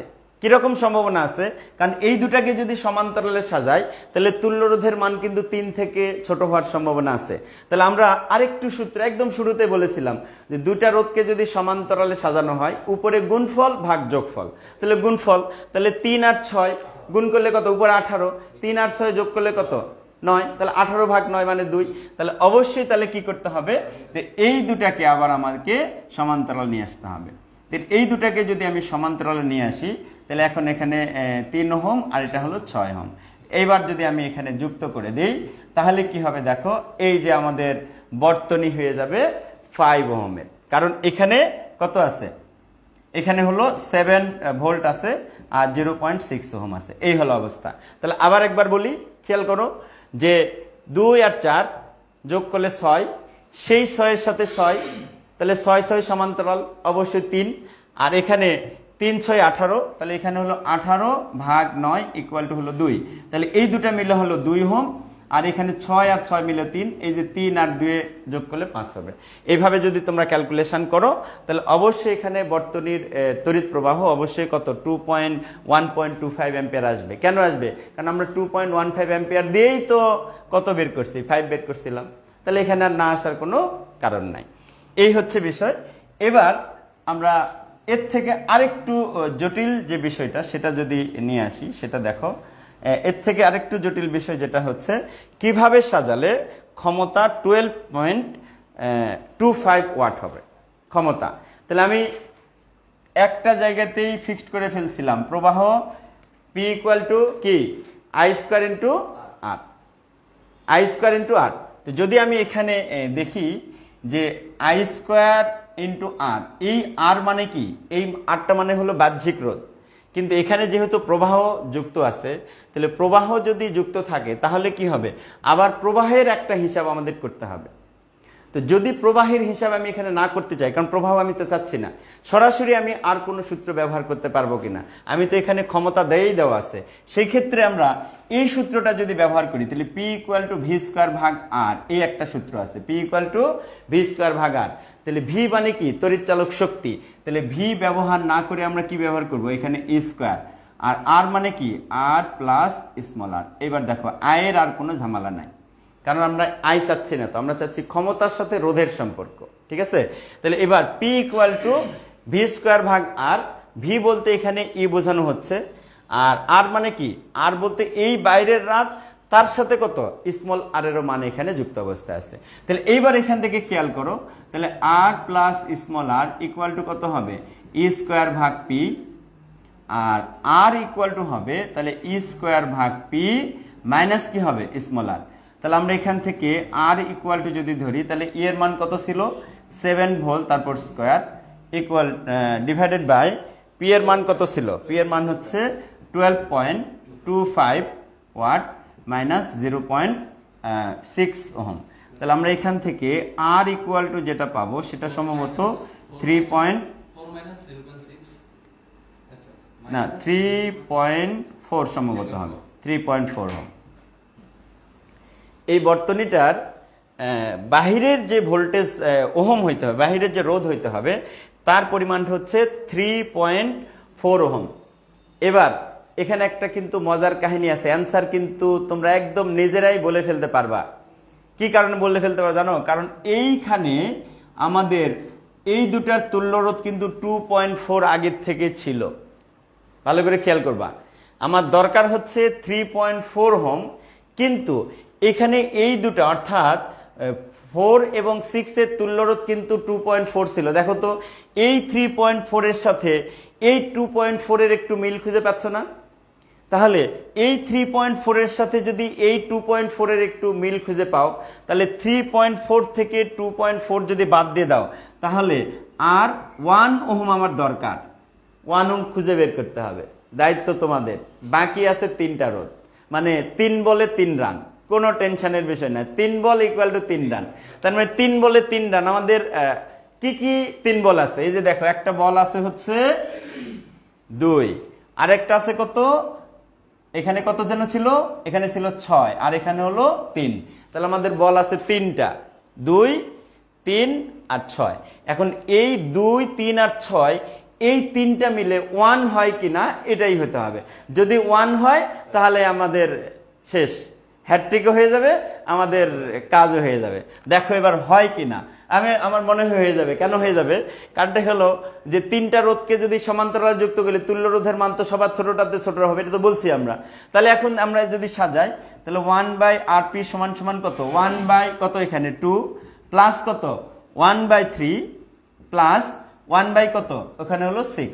তাহলে এখন দেখো 1/RP সমান কত হয়, 2, 3, 6, অবশ্যই 6, 6 কে 2 দ্বারা ভাগ করলে 3, 6 কে 3 দ্বারা ভাগ করলে 2, আর 6 কে 6 দ্বারা ভাগ করলে 1। তাহলে এখন দেখো 3, 2, 5, 1, 6, তাহলে RP ইকুয়াল টু হলো 6/6 ইকুয়াল টু 1। এই যে 1 হয়ে গেছে। তাহলে এই যে 1 আর এইখানে হলো 2.4, তাহলে 1 প্লাস 2.4 ইকুয়াল টু 3.4। তাহলে আমাদের বর্তনীটা কিভাবে সাজাইতে হবে, বর্তনীটা সাজাইতে হবে, তার মানে এই দুটাকে আমাদের চেঞ্জ করার কোনো দরকার হচ্ছে না। কাকে? এখানে ছিল 4 ওহম আর হচ্ছে কত 6 ওহম। তাহলে আমরা এখান থেকে যেটা কাজ করব সেটা হলো এই দুটাকে আর চেঞ্জ করার দরকার নাই। এখানে হলো 4 ওহম ছিল আর এটা হলো 6 ওহম ছিল, 4 ওহম 6 ওহম মিলে এখান থেকে 2.4 ওহম পেয়ে গেলাম। এবার বাকি অংশটা এখানে আসে আমার 3টা যোগ করে দিতে হবে, 3টা। কিচ্ছু নয়, একদম সহজ বিষয়। এটাকে ধাক্কা দিয়ে সুদের সাথে লাগাই দিবা, ঠিক আছে? এই যে ধাক্কা দিয়ে এখানে টোটাল এই যে 5-4টা একটা অর্ডার দিয়ে দিল যে ফুল ক্লাস যদি থাকে, স্যার কতগুলো আছে এখন লাইভে? 1500 যদি থাকে, সর্বশেষ 5 আর একটা গান শোনাবে আমাদের। আমিও আছি তোমাদের সাথে, থাকো। তো যাই হোক, তাহলে এখন কি হলো, এখানে এইটাকে ধাক্কা দিয়ে সাথে লাগাই দাও। এই ধাক্কা দিয়ে সাথে আবার ঘাট ধাক্কা দিও না, এমনি এমনি নিয়ে যাও আর কি, ভদ্রভাবে। তো যাই হোক, এখানে হলো 2 ওহম, তারপরে কত, এখানে হলো 3 ওহম আর হলো 6 ওহম। তাহলে এইবার যদি আমরা এখান থেকে ক্যালকুলেশনটা দেখাই, ই এর মান এখানে হলো 7 ভোল্ট, স্মল আর এর মান কত, 0.6 ওহম ছিল। এবার দেখো এই তিনটার তুল্যরোধ আমরা দেখাইছি 1, আর এখানে ছিল হচ্ছে 2.4। তো 2.4 যোগ 1 ইকুয়াল টু হলো 3.4, যেটা আমরা ক্যালকুলেশন করে পেয়েছিলাম। খুশি? আর কোনো তো টেনশনের কারণ থাকার নাই। তাহলে আমি সিস্টেমে অনুসারে সাজাই নিলাম। বর্তনীর তুল্যরোধ যদি থাকে তাহলে কি হবে, যদি প্রবাহ থাকে তাহলে কি হবে, যদি ক্ষমতা থাকে তাহলে কি হবে। এ যাবৎ পর্যন্ত যতগুলা বোর্ডের কোশ্চেন বা বিভিন্ন স্কুলের কোশ্চেন আমরা বিশ্লেষণ করে যেটা দেখছি, এই তিনটাই থাকে, হয় রোধকে কিভাবে হবে, নালে প্রবাহ, নালে ক্ষমতা। তোমাদের এই তিনটা ক্যাটাগরি বললাম, এর বাইরে আর যাওয়ার কোনো সুযোগ নাই। আর যদি এর থেকে বড় কিছু হয় তা আসো, ইন্টারমিডিয়েট আসো, দেখা হবে, আবার টেনশনের কোনো বিষয় নাই, আমরা আছি। এবার পরবর্তী বিষয়টা বলা হয়েছে যে কিভাবে সাজালে ক্ষমতা 2, এটা আমরা শেষ করছি। এবার বিদ্যুতের হিসাব আসতে হবে, বিদ্যুতের হিসাব। তাহলে বিদ্যুতের হিসাব দুনিয়ার সব জায়গাতেই কি হয়, যে আমরা জীবনে একটা কথাই বলে আসি যে সময়কে নিতে হবে সেকেন্ডে। এইখানেই হলো কথা, খেলাটা তো এইখানেই। এই কথার সময় আমরা আবার ব্যতিক্রম কথা বলে ফেলি, কি বলি, যে না সেকেন্ডে হবে না, কি হবে, সময়কে নিতে হবে ঘন্টায়, সময়কে ঘন্টায় নিতে হবে, এটা কোনো ছাড় নাই, সময় নিতে হবে ঘন্টায়। আর কি নিতে হবে, ক্ষমতা, যেটা সবসময়ের জন্য বলি, ক্ষমতাকে নিতে হবে, ক্ষমতাকে নিতে হবে ওয়াটে ওয়াটে ওয়াটে, কিন্তু বিদ্যুতের হিসাবে সময় ক্ষমতাকে নিতে হবে কিলোওয়াটে। তাহলে দুইটা বিষয় আমাদের জন্য একদম কি বলি, ফরজ কাজ, বাংলা ফরজ, কোনো চলবে না যে কি হবে, এই দুটা কোনো চেঞ্জ করার সুযোগ নাই। ক্ষমতা কিলোওয়াট আর সময় আওয়ার, এটা নিতেই হবে। কেন নিতে হবে, কারণ আমরা জানি 1 ইউনিট সমান 1 কিলোওয়াট ইন্টু 1 আওয়ার। তাহলে 1 কিলোওয়াট আওয়ার, এই 1 কিলোওয়াট আওয়ার মানে হলো 1 ইউনিট। তাহলে এখানে কেবলমাত্র একটা জায়গাতে তোমাদের মাথায় রাখতে হবে যে এখানে আমাদের অন্য কিছু চেঞ্জ করার কোনো সুযোগ নাই। তাহলে এই অবস্থায় তাহলে আমরা এখানে এই কথা আরেকটু একটু ব্যাখ্যা দিয়ে নিই, স্যার একটু স্মরণ করে দিল, ধন্যবাদ। যে এখান থেকে এই কিলো ওয়াট আওয়ারের সাথে একটা জুলের সম্পর্ক আছে, সেটা কি দেখো, 1 কিলোওয়াট আওয়ার, এটাকে যদি জুলে নিই তাহলে কিলোওয়াট মানে কত, কিলোওয়াট মানে 1000 ওয়াট ইন্টু আওয়ার, আওয়ার মানে কত, আওয়ার মানে 1 ঘন্টা, 1 ঘন্টা মানে 60 মিনিট, 60 গুণন 60 মানে 3600। তাহলে এবার দেখো 3600, এখানে হলো সেকেন্ড, 1 ঘন্টা মানে 3600 সেকেন্ড। এবার দেখো 3 6 শূন্য কয়টা, 5টা, 3 6 5টা শূন্য। এবার দেখো এককটা আমি একটু ভাঙ্গাই, ওয়াটকে ভাঙলে কি হয়, জুল সেকেন্ড, আর এখানে হলো সেকেন্ড। তাহলে ওয়াটকে ভাঙালে জুল পার সেকেন্ড, মানে নিচে সেকেন্ড উপরে জুল। এবার দেখো এই সেকেন্ড আর সেকেন্ড কেটে গেল, তাহলে জুল থাকে। এবার দেখো অনেক সময় অবজেক্টিভে তোমাদেরকে এরকম ভাবে একটু বিভ্রান্তিকর অবস্থার মধ্যে ফেলানো হয় যে এটাকে অনেক সময় পাওয়ার দিয়ে রাখা হয়। তো পাওয়ার দিয়ে রাখলে দুশ্চিন্তার কোনো কারণ নাই, আমি এখানে সহজভাবে ব্যাখ্যা করতেছি। পয়েন্টটা মনে করো এখানে আছে, পয়েন্টটা, তো এই পয়েন্টটাকে যত ঘর বাম দিকে নিয়ে আসবা, মানে যত বল খেলবা তত করে রান পাবা, যত বল খেলবা তত রান পাবা। তার মানে যত বল খেলতে, এখান থেকে এই বল 1 বল খেললা 1 রান, আবার 1 বল খেলবা 1 রান, মানে কি 10 এর পাওয়ার 1।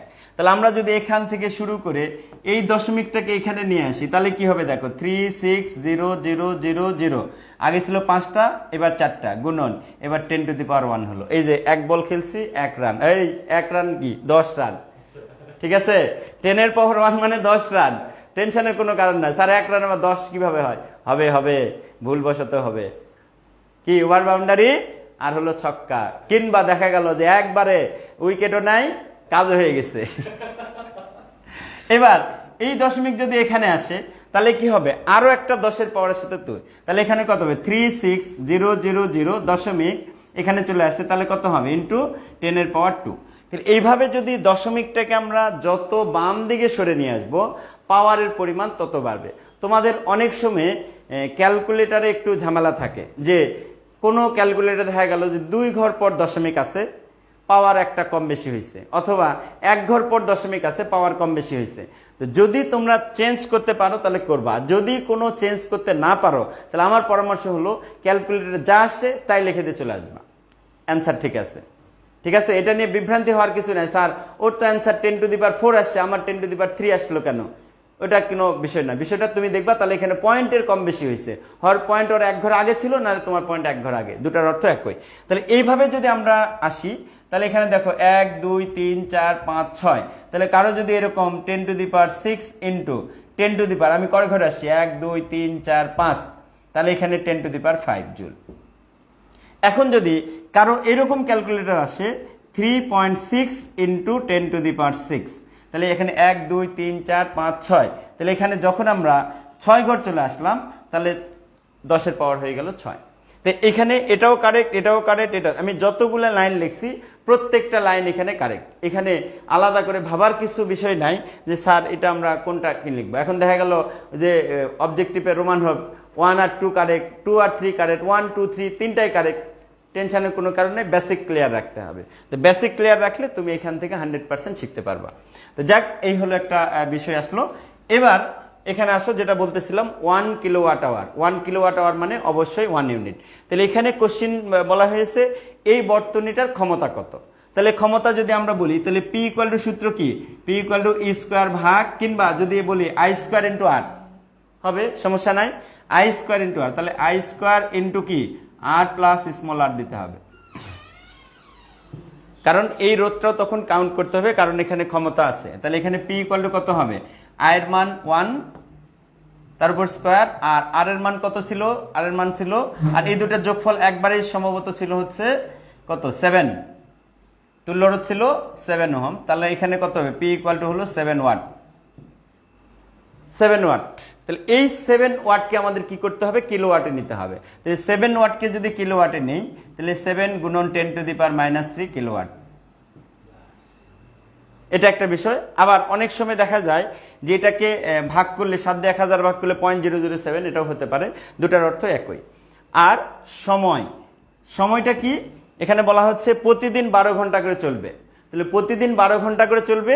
অনেক সময় টেকনিক্যালি কোশ্চেন দেয় যে বর্তমান মাসের, এখন তুমি মনে করো পরীক্ষা বসে আছো, ফিজিক্স পরীক্ষা কত তারিখে স্যার, আচ্ছা কোনো একদিনে, যাই হোক অবশ্যই সেপ্টেম্বর মাসেই। তাহলে এখন যদি বলে যে বর্তমান মাসের বিদ্যুৎ বিল কত, এই কথা যদি বলে, তুমি পরীক্ষার সেন্টারে বসে আছো সেপ্টেম্বর মাসে, তুমি চিন্তা করবা সেপ্টেম্বর মাস কত দিনে। যদি বলে যে ফিক্সড একটা মাস, ওই ফিক্সড একটা মাস যদি বলে তার মানে চিন্তা করতে হবে, তোমাকে হিসাব করে নিতে হবে ওই মাসটা কি 30 দিনে না 31 দিনে না আবার 28 দিনে আছে কিনা।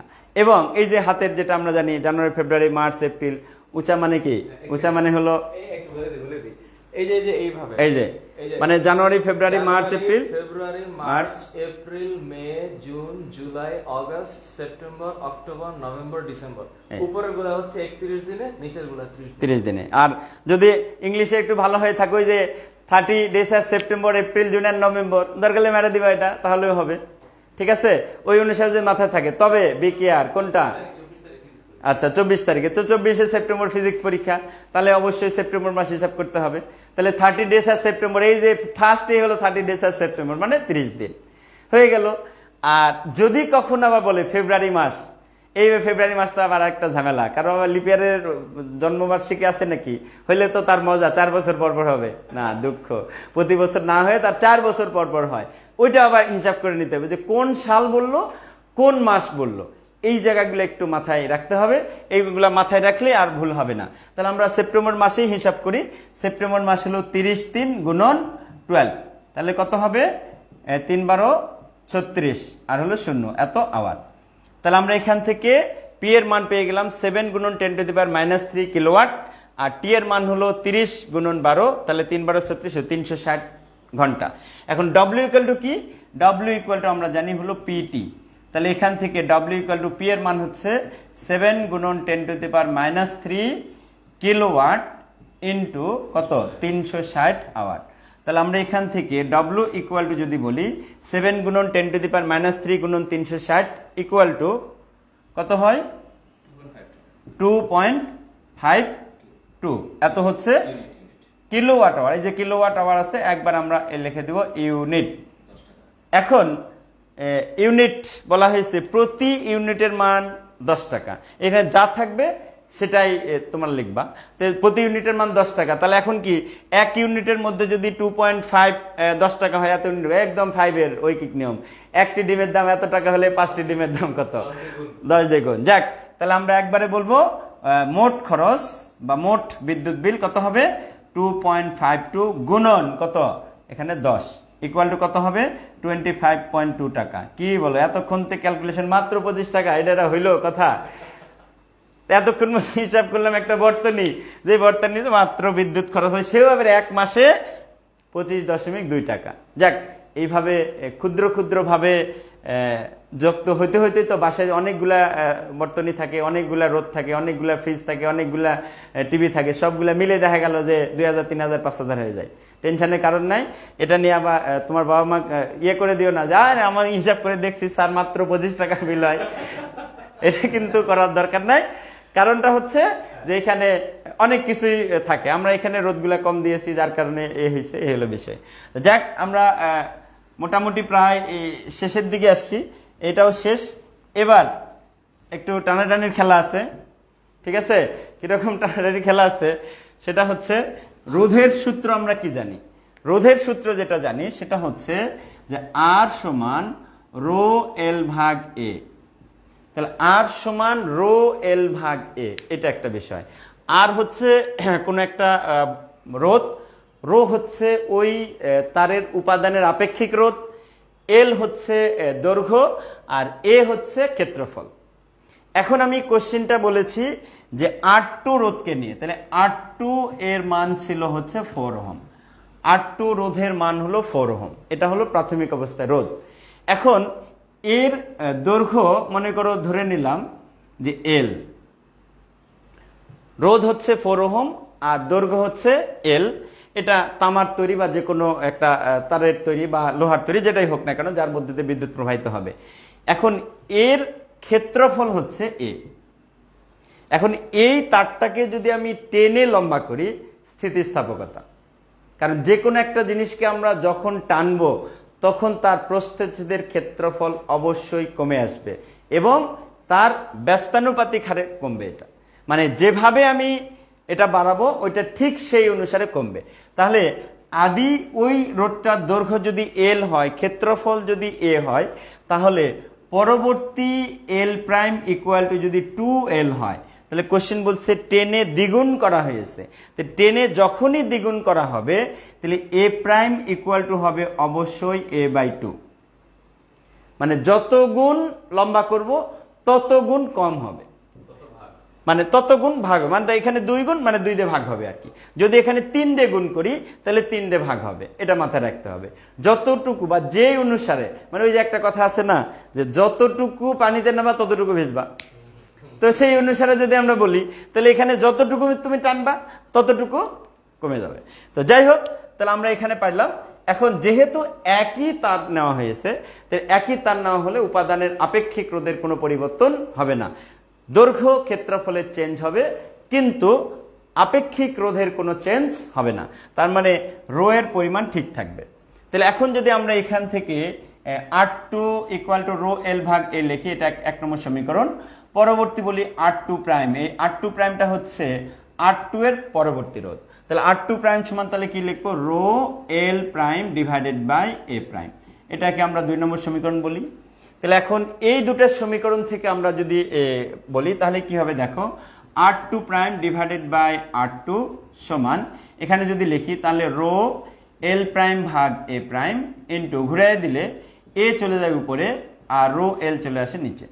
তাহলে এখানে দেখো r2 prime divided by r2 সমান, আমরা যদি রো রুট কেটে দেই, l প্রাইমের পরিবর্তে কত লিখবো? l প্রাইমের পরিবর্তে লিখবো হচ্ছে 2l into a, R a প্রাইমের পরিবর্তে লিখবো হচ্ছে a বাই 2। তাহলে এখান থেকে যদি আমরা দেখি ইন্টু এল এখানে আলাদা করে ছিল, তাহলে এল এল কেটে যাবে, এ কেটে যাবে, এই টুটা এখানে যাই গুণ হবে। তাহলে এখানে কি হবে দেখো, r2 প্রাইম সমান সমান 2 গুণ করলে 4 ইন্টু r2।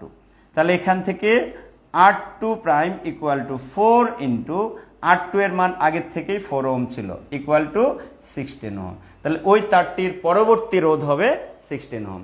সহজ কথা হলো যে যতটুকু আমরা বাড়াবো তার বর্গ অনুসারে বাড়বে, যতটুকু আমরা বাড়াবো তার বর্গ অনুসারে বাড়বে। তাহলে আমরা কত 2 গুণ বাড়াইছিলাম, 2 এর বর্গ কত 4, তাহলে 4 গুণ বাড়বে, তাহলে 4 এর সাথে 4। এখন যদি আমি 3 গুণ বাড়াইতাম তাহলে 3 এর বর্গ কত, 3 এর বর্গ হলো 9, সেই 9 এর সাথে 4 গুণ হতো, 4 9 36। একদম সহজ। অবজেক্টিভের জন্য একটা লাইন বলে দিলাম যে যত গুণ বাড়বে তার বর্গ অনুসারে এখানে পরিবর্তন হবে। তাহলে 2 এর বর্গ 4, 3 এর বর্গ 9, 4 এর বর্গ 16, এই অনুসারে হবে, তার সাথে আগের রোধ গুণ হবে। তবে এখানে একটা সাবধানতার কথা বলি। কি ধরনের সাবধানতা? সেটা হচ্ছে যে যদি টেনে লম্বা করো এই কথা যদি না বলে তাহলে কিন্তু এই কাজটা করা যাবে না। মনে করো তোমাকে কোশ্চেন বলে দিল যে একটা তার ছিল এ, যার ক্ষেত্রফল দেওয়া আছে, সেই আরেকটা তার নেওয়া হলো, তার হচ্ছে এল প্রাইম ইকুয়াল টু হলো 3l, আরেকটা তার নেওয়া হয়েছে, ওই তারকে টেনে লম্বা করা হয় নাই। ভালো করে খেয়াল করবা, কিন্তু এই জায়গাটা কিন্তু প্যাচ লাগে যাবে। যে যদি ওই তারটাকেই টেনে লম্বা করা হয় এই কথা যদি বলা থাকে, তাহলে তোমার কোশ্চেনে বলা থাক আর না থাক ক্ষেত্রফল সেই অনুসারে কমবে। কিন্তু যদি ওই তার না টেনে যদি ওই তারের মতো আরেকটা তার 3 গুণ নেওয়া হয়, তাহলে খবরদার এই ক্ষেত্রফলে হাত দেওয়া যাবে না। এই ক্ষেত্রফলে হাত দিলে কিন্তু 4 নাম্বারে হাত দিয়ে দেবে। ঠিক আছে, ক্ষেত্রফলে হাত দিছো 4 নাম্বারে হাত দেবে। অতএব ওই জায়গায় সাবধান, ক্ষেত্রফল চেঞ্জ করা যাবে না, তখন ক্ষেত্রফল আগে যা ছিল তাই হবে। এবার হলো দৈর্ঘ্য যত গুণ বাড়বে রোধ তত গুণ বাড়বে। দৈর্ঘ্য, কারণ ক্ষেত্রফল তো একই আছে, ক্ষেত্রফল এটা এটা যা হবে সেই অনুসারে চেঞ্জ হবে, আর দৈর্ঘ্য যত গুণ বাড়বে সেই অনুসারে রোধের পরিমাণও ঠিক সেই অনুসারে বাড়বে। এই হচ্ছে আমাদের একটা বিষয়।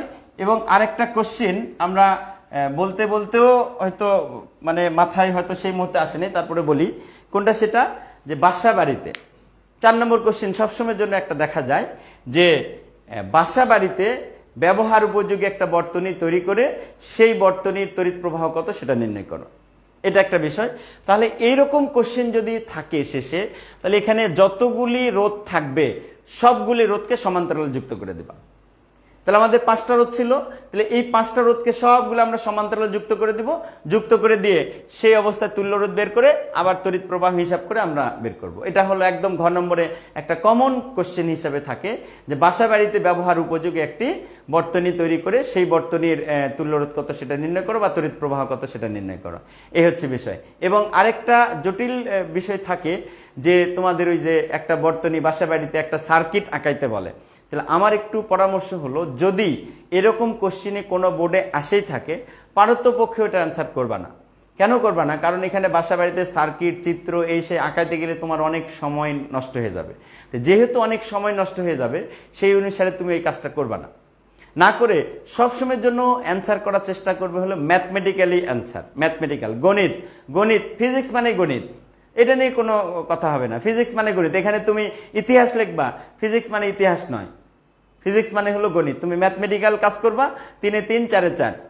ভাষা লিখবা, দেখবে 4 এ 2 3 এ 1।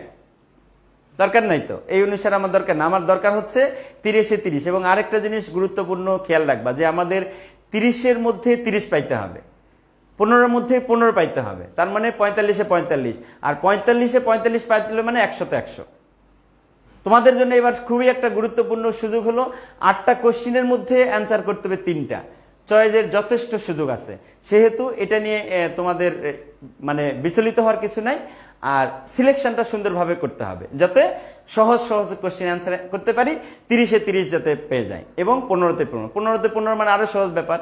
সময় দিয়েছে 20 মিনিট, তাহলে 15টা কোশ্চিন 20 মিনিটে, যেটা আগে সুযোগ পাইতো না, 25টা 25 মিনিটেই হতো। আবার এটার একটা নেগেটিভ কথা বলি, কোনো কারণে যদি একটা ভুল হয়, 1 নাম্বার যদি কমে যায়, 1 নাম্বার ভুল হয় বা কমে যদি যায়, তাহলে 1.5 গুণ আকারে কিন্তু আবার নাম্বার কাটা যাবে টোটাল মার্ক থেকে। কারণ এই 30 মার্কে তোমার 50-এ ডাইভার্ট করা হবে, 15 মার্ককে 25-এ ডাইভার্ট করা হবে। যখনই ডাইভার্ট করা হবে ওই দিক থেকে নাম্বার কিন্তু আবার কমে আসবে। অতএব বেকেয়ার আমার পরামর্শ হলো যে সবসময়ের জন্য যেটা কাজ হবে সেটা হলো সহজ কোশ্চেনের অ্যান্সার এবং পূর্ণ নাম্বার পাবো এরকম আমার মন মানসিকতা নিয়ে কোশ্চেন সেট আপ করে নিতে হবে। এই হলো বিষয়। এখন ওই যে কথা ছিল, কতগুলো আছে স্যার? সবাই আছে তো? 1200 জন। তা ঠিক আছে, গান হবে, অর্ধেক হবে, অর্ধেক। তো ঠিক আছে, স্যার একটু গান শোনাবে তোমাদের, আমিও আছি, অসুবিধা নাই। আবার শেষ মুহূর্তে হয়তো কথা বলে শেষ করব। ঠিক আছে, তাহলে স্যারের সাথে একটু কথা শোনো, গান শোনো, আমি আছি তোমাদের সাথে। দিলেন তো এখন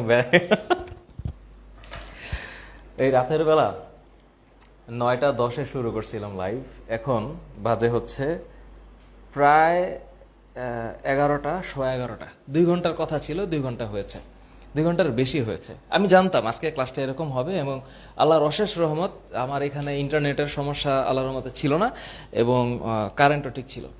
তো আমি আসলে মানে গান মানে এটা একটা জাস্ট মানে গাওয়ার জন্য গাওয়া। আমার একটা পছন্দের গান আছে, আমি মনের আনন্দে মাঝে মধ্যে হচ্ছে এটা এমনি মুখ দিয়ে আসে গানটা, তো আমি একটু চেষ্টা করি আর কি। হ্যাঁ, আমি তো কালকে না আমার হঠাৎ করে ওই রিপন স্যারের সামনে আজান দেওয়া লাগছে, মানে এইরকম আসলে। হ্যাঁ, কাছের মানুষ দূরে থুইয়া মোহরিয়া আমি ধর ফরাইয়া রে, দারুন জ্বালা দিবা নিশি, দারুন জ্বালা দিবা নিশি, অন্তরে অন্তরে আমার এত সাধের মন বধুয়া হায় রে, কি জানি কি করে। ও রে নীল দরিয়া আমায় দে রে দে ভিড়াইয়া, বন্দি হইয়া মনোয়া পাখি হায় রে, কান্দে রইয়া রইয়া। Thank you so very much, thank you. তালি তালি তালি হবে, তালি হবে, তালি হবে, তালি হবে। না আসলে কি হয়? তালি হবে। শোনো, তোমাদের উদ্দেশ্যে কথা বলি, সবাই পরীক্ষা দাও, ভালো রেজাল্ট করো, সবাই মিলে আমরা কোথাও ঘুরতে যাব যেখানে আবার সরাসরি গান হবে, সরাসরি গান হবে, সবাই একসাথে অনেক মজা করব। এই বলে আজকে আমি তোমাদের পক্ষ থেকে বিদায় নিচ্ছি। আবার তোমাদের সাথে দেখা হবে, কথা হবে। ফাহাদ স্যার আছে, মনির স্যার আছে। স্যার আপনি কিছু আজকে বলেন নাই? না, থ্যাংক ইউ। আচ্ছা, মনির স্যার আর আমি, আমার যে মানুষগুলো আমি পেয়েছি, মনির স্যারের ভিডিওগুলা তোমরা যারা দেখো নিশ্চিতভাবে মাথায় রাখবা যে ভিডিওগুলা বোঝার জন্য আগে তোমাকে মানসিকভাবে তৈরি হতে হবে। স্যার গণিতের গল্প দিয়ে শুরু করেছেন, ইন্টারমিডিয়েটের যা কিছু প্রয়োজন ইনশাল্লাহ স্যার আমরা বদ্ধপরিকর, অ্যাডমিশন টেস্ট সহ আমরা সামনে এই জিনিসগুলো তোমাদেরকে দেওয়ার চেষ্টা করব। এবং আপনার তরফ থেকে এসএসসি পরীক্ষার্থীদের যদি আমি এসএসসি পরীক্ষার্থীদেরকে আর কি বলবো, এখন যেটা বলার আছে সেটা হচ্ছে যে শুধু চর্চা করতে হবে, আর আমরা যতটুকু পারি ততটুকু সাপ্লিমেন্ট আমরা দেওয়ার চেষ্টা করব।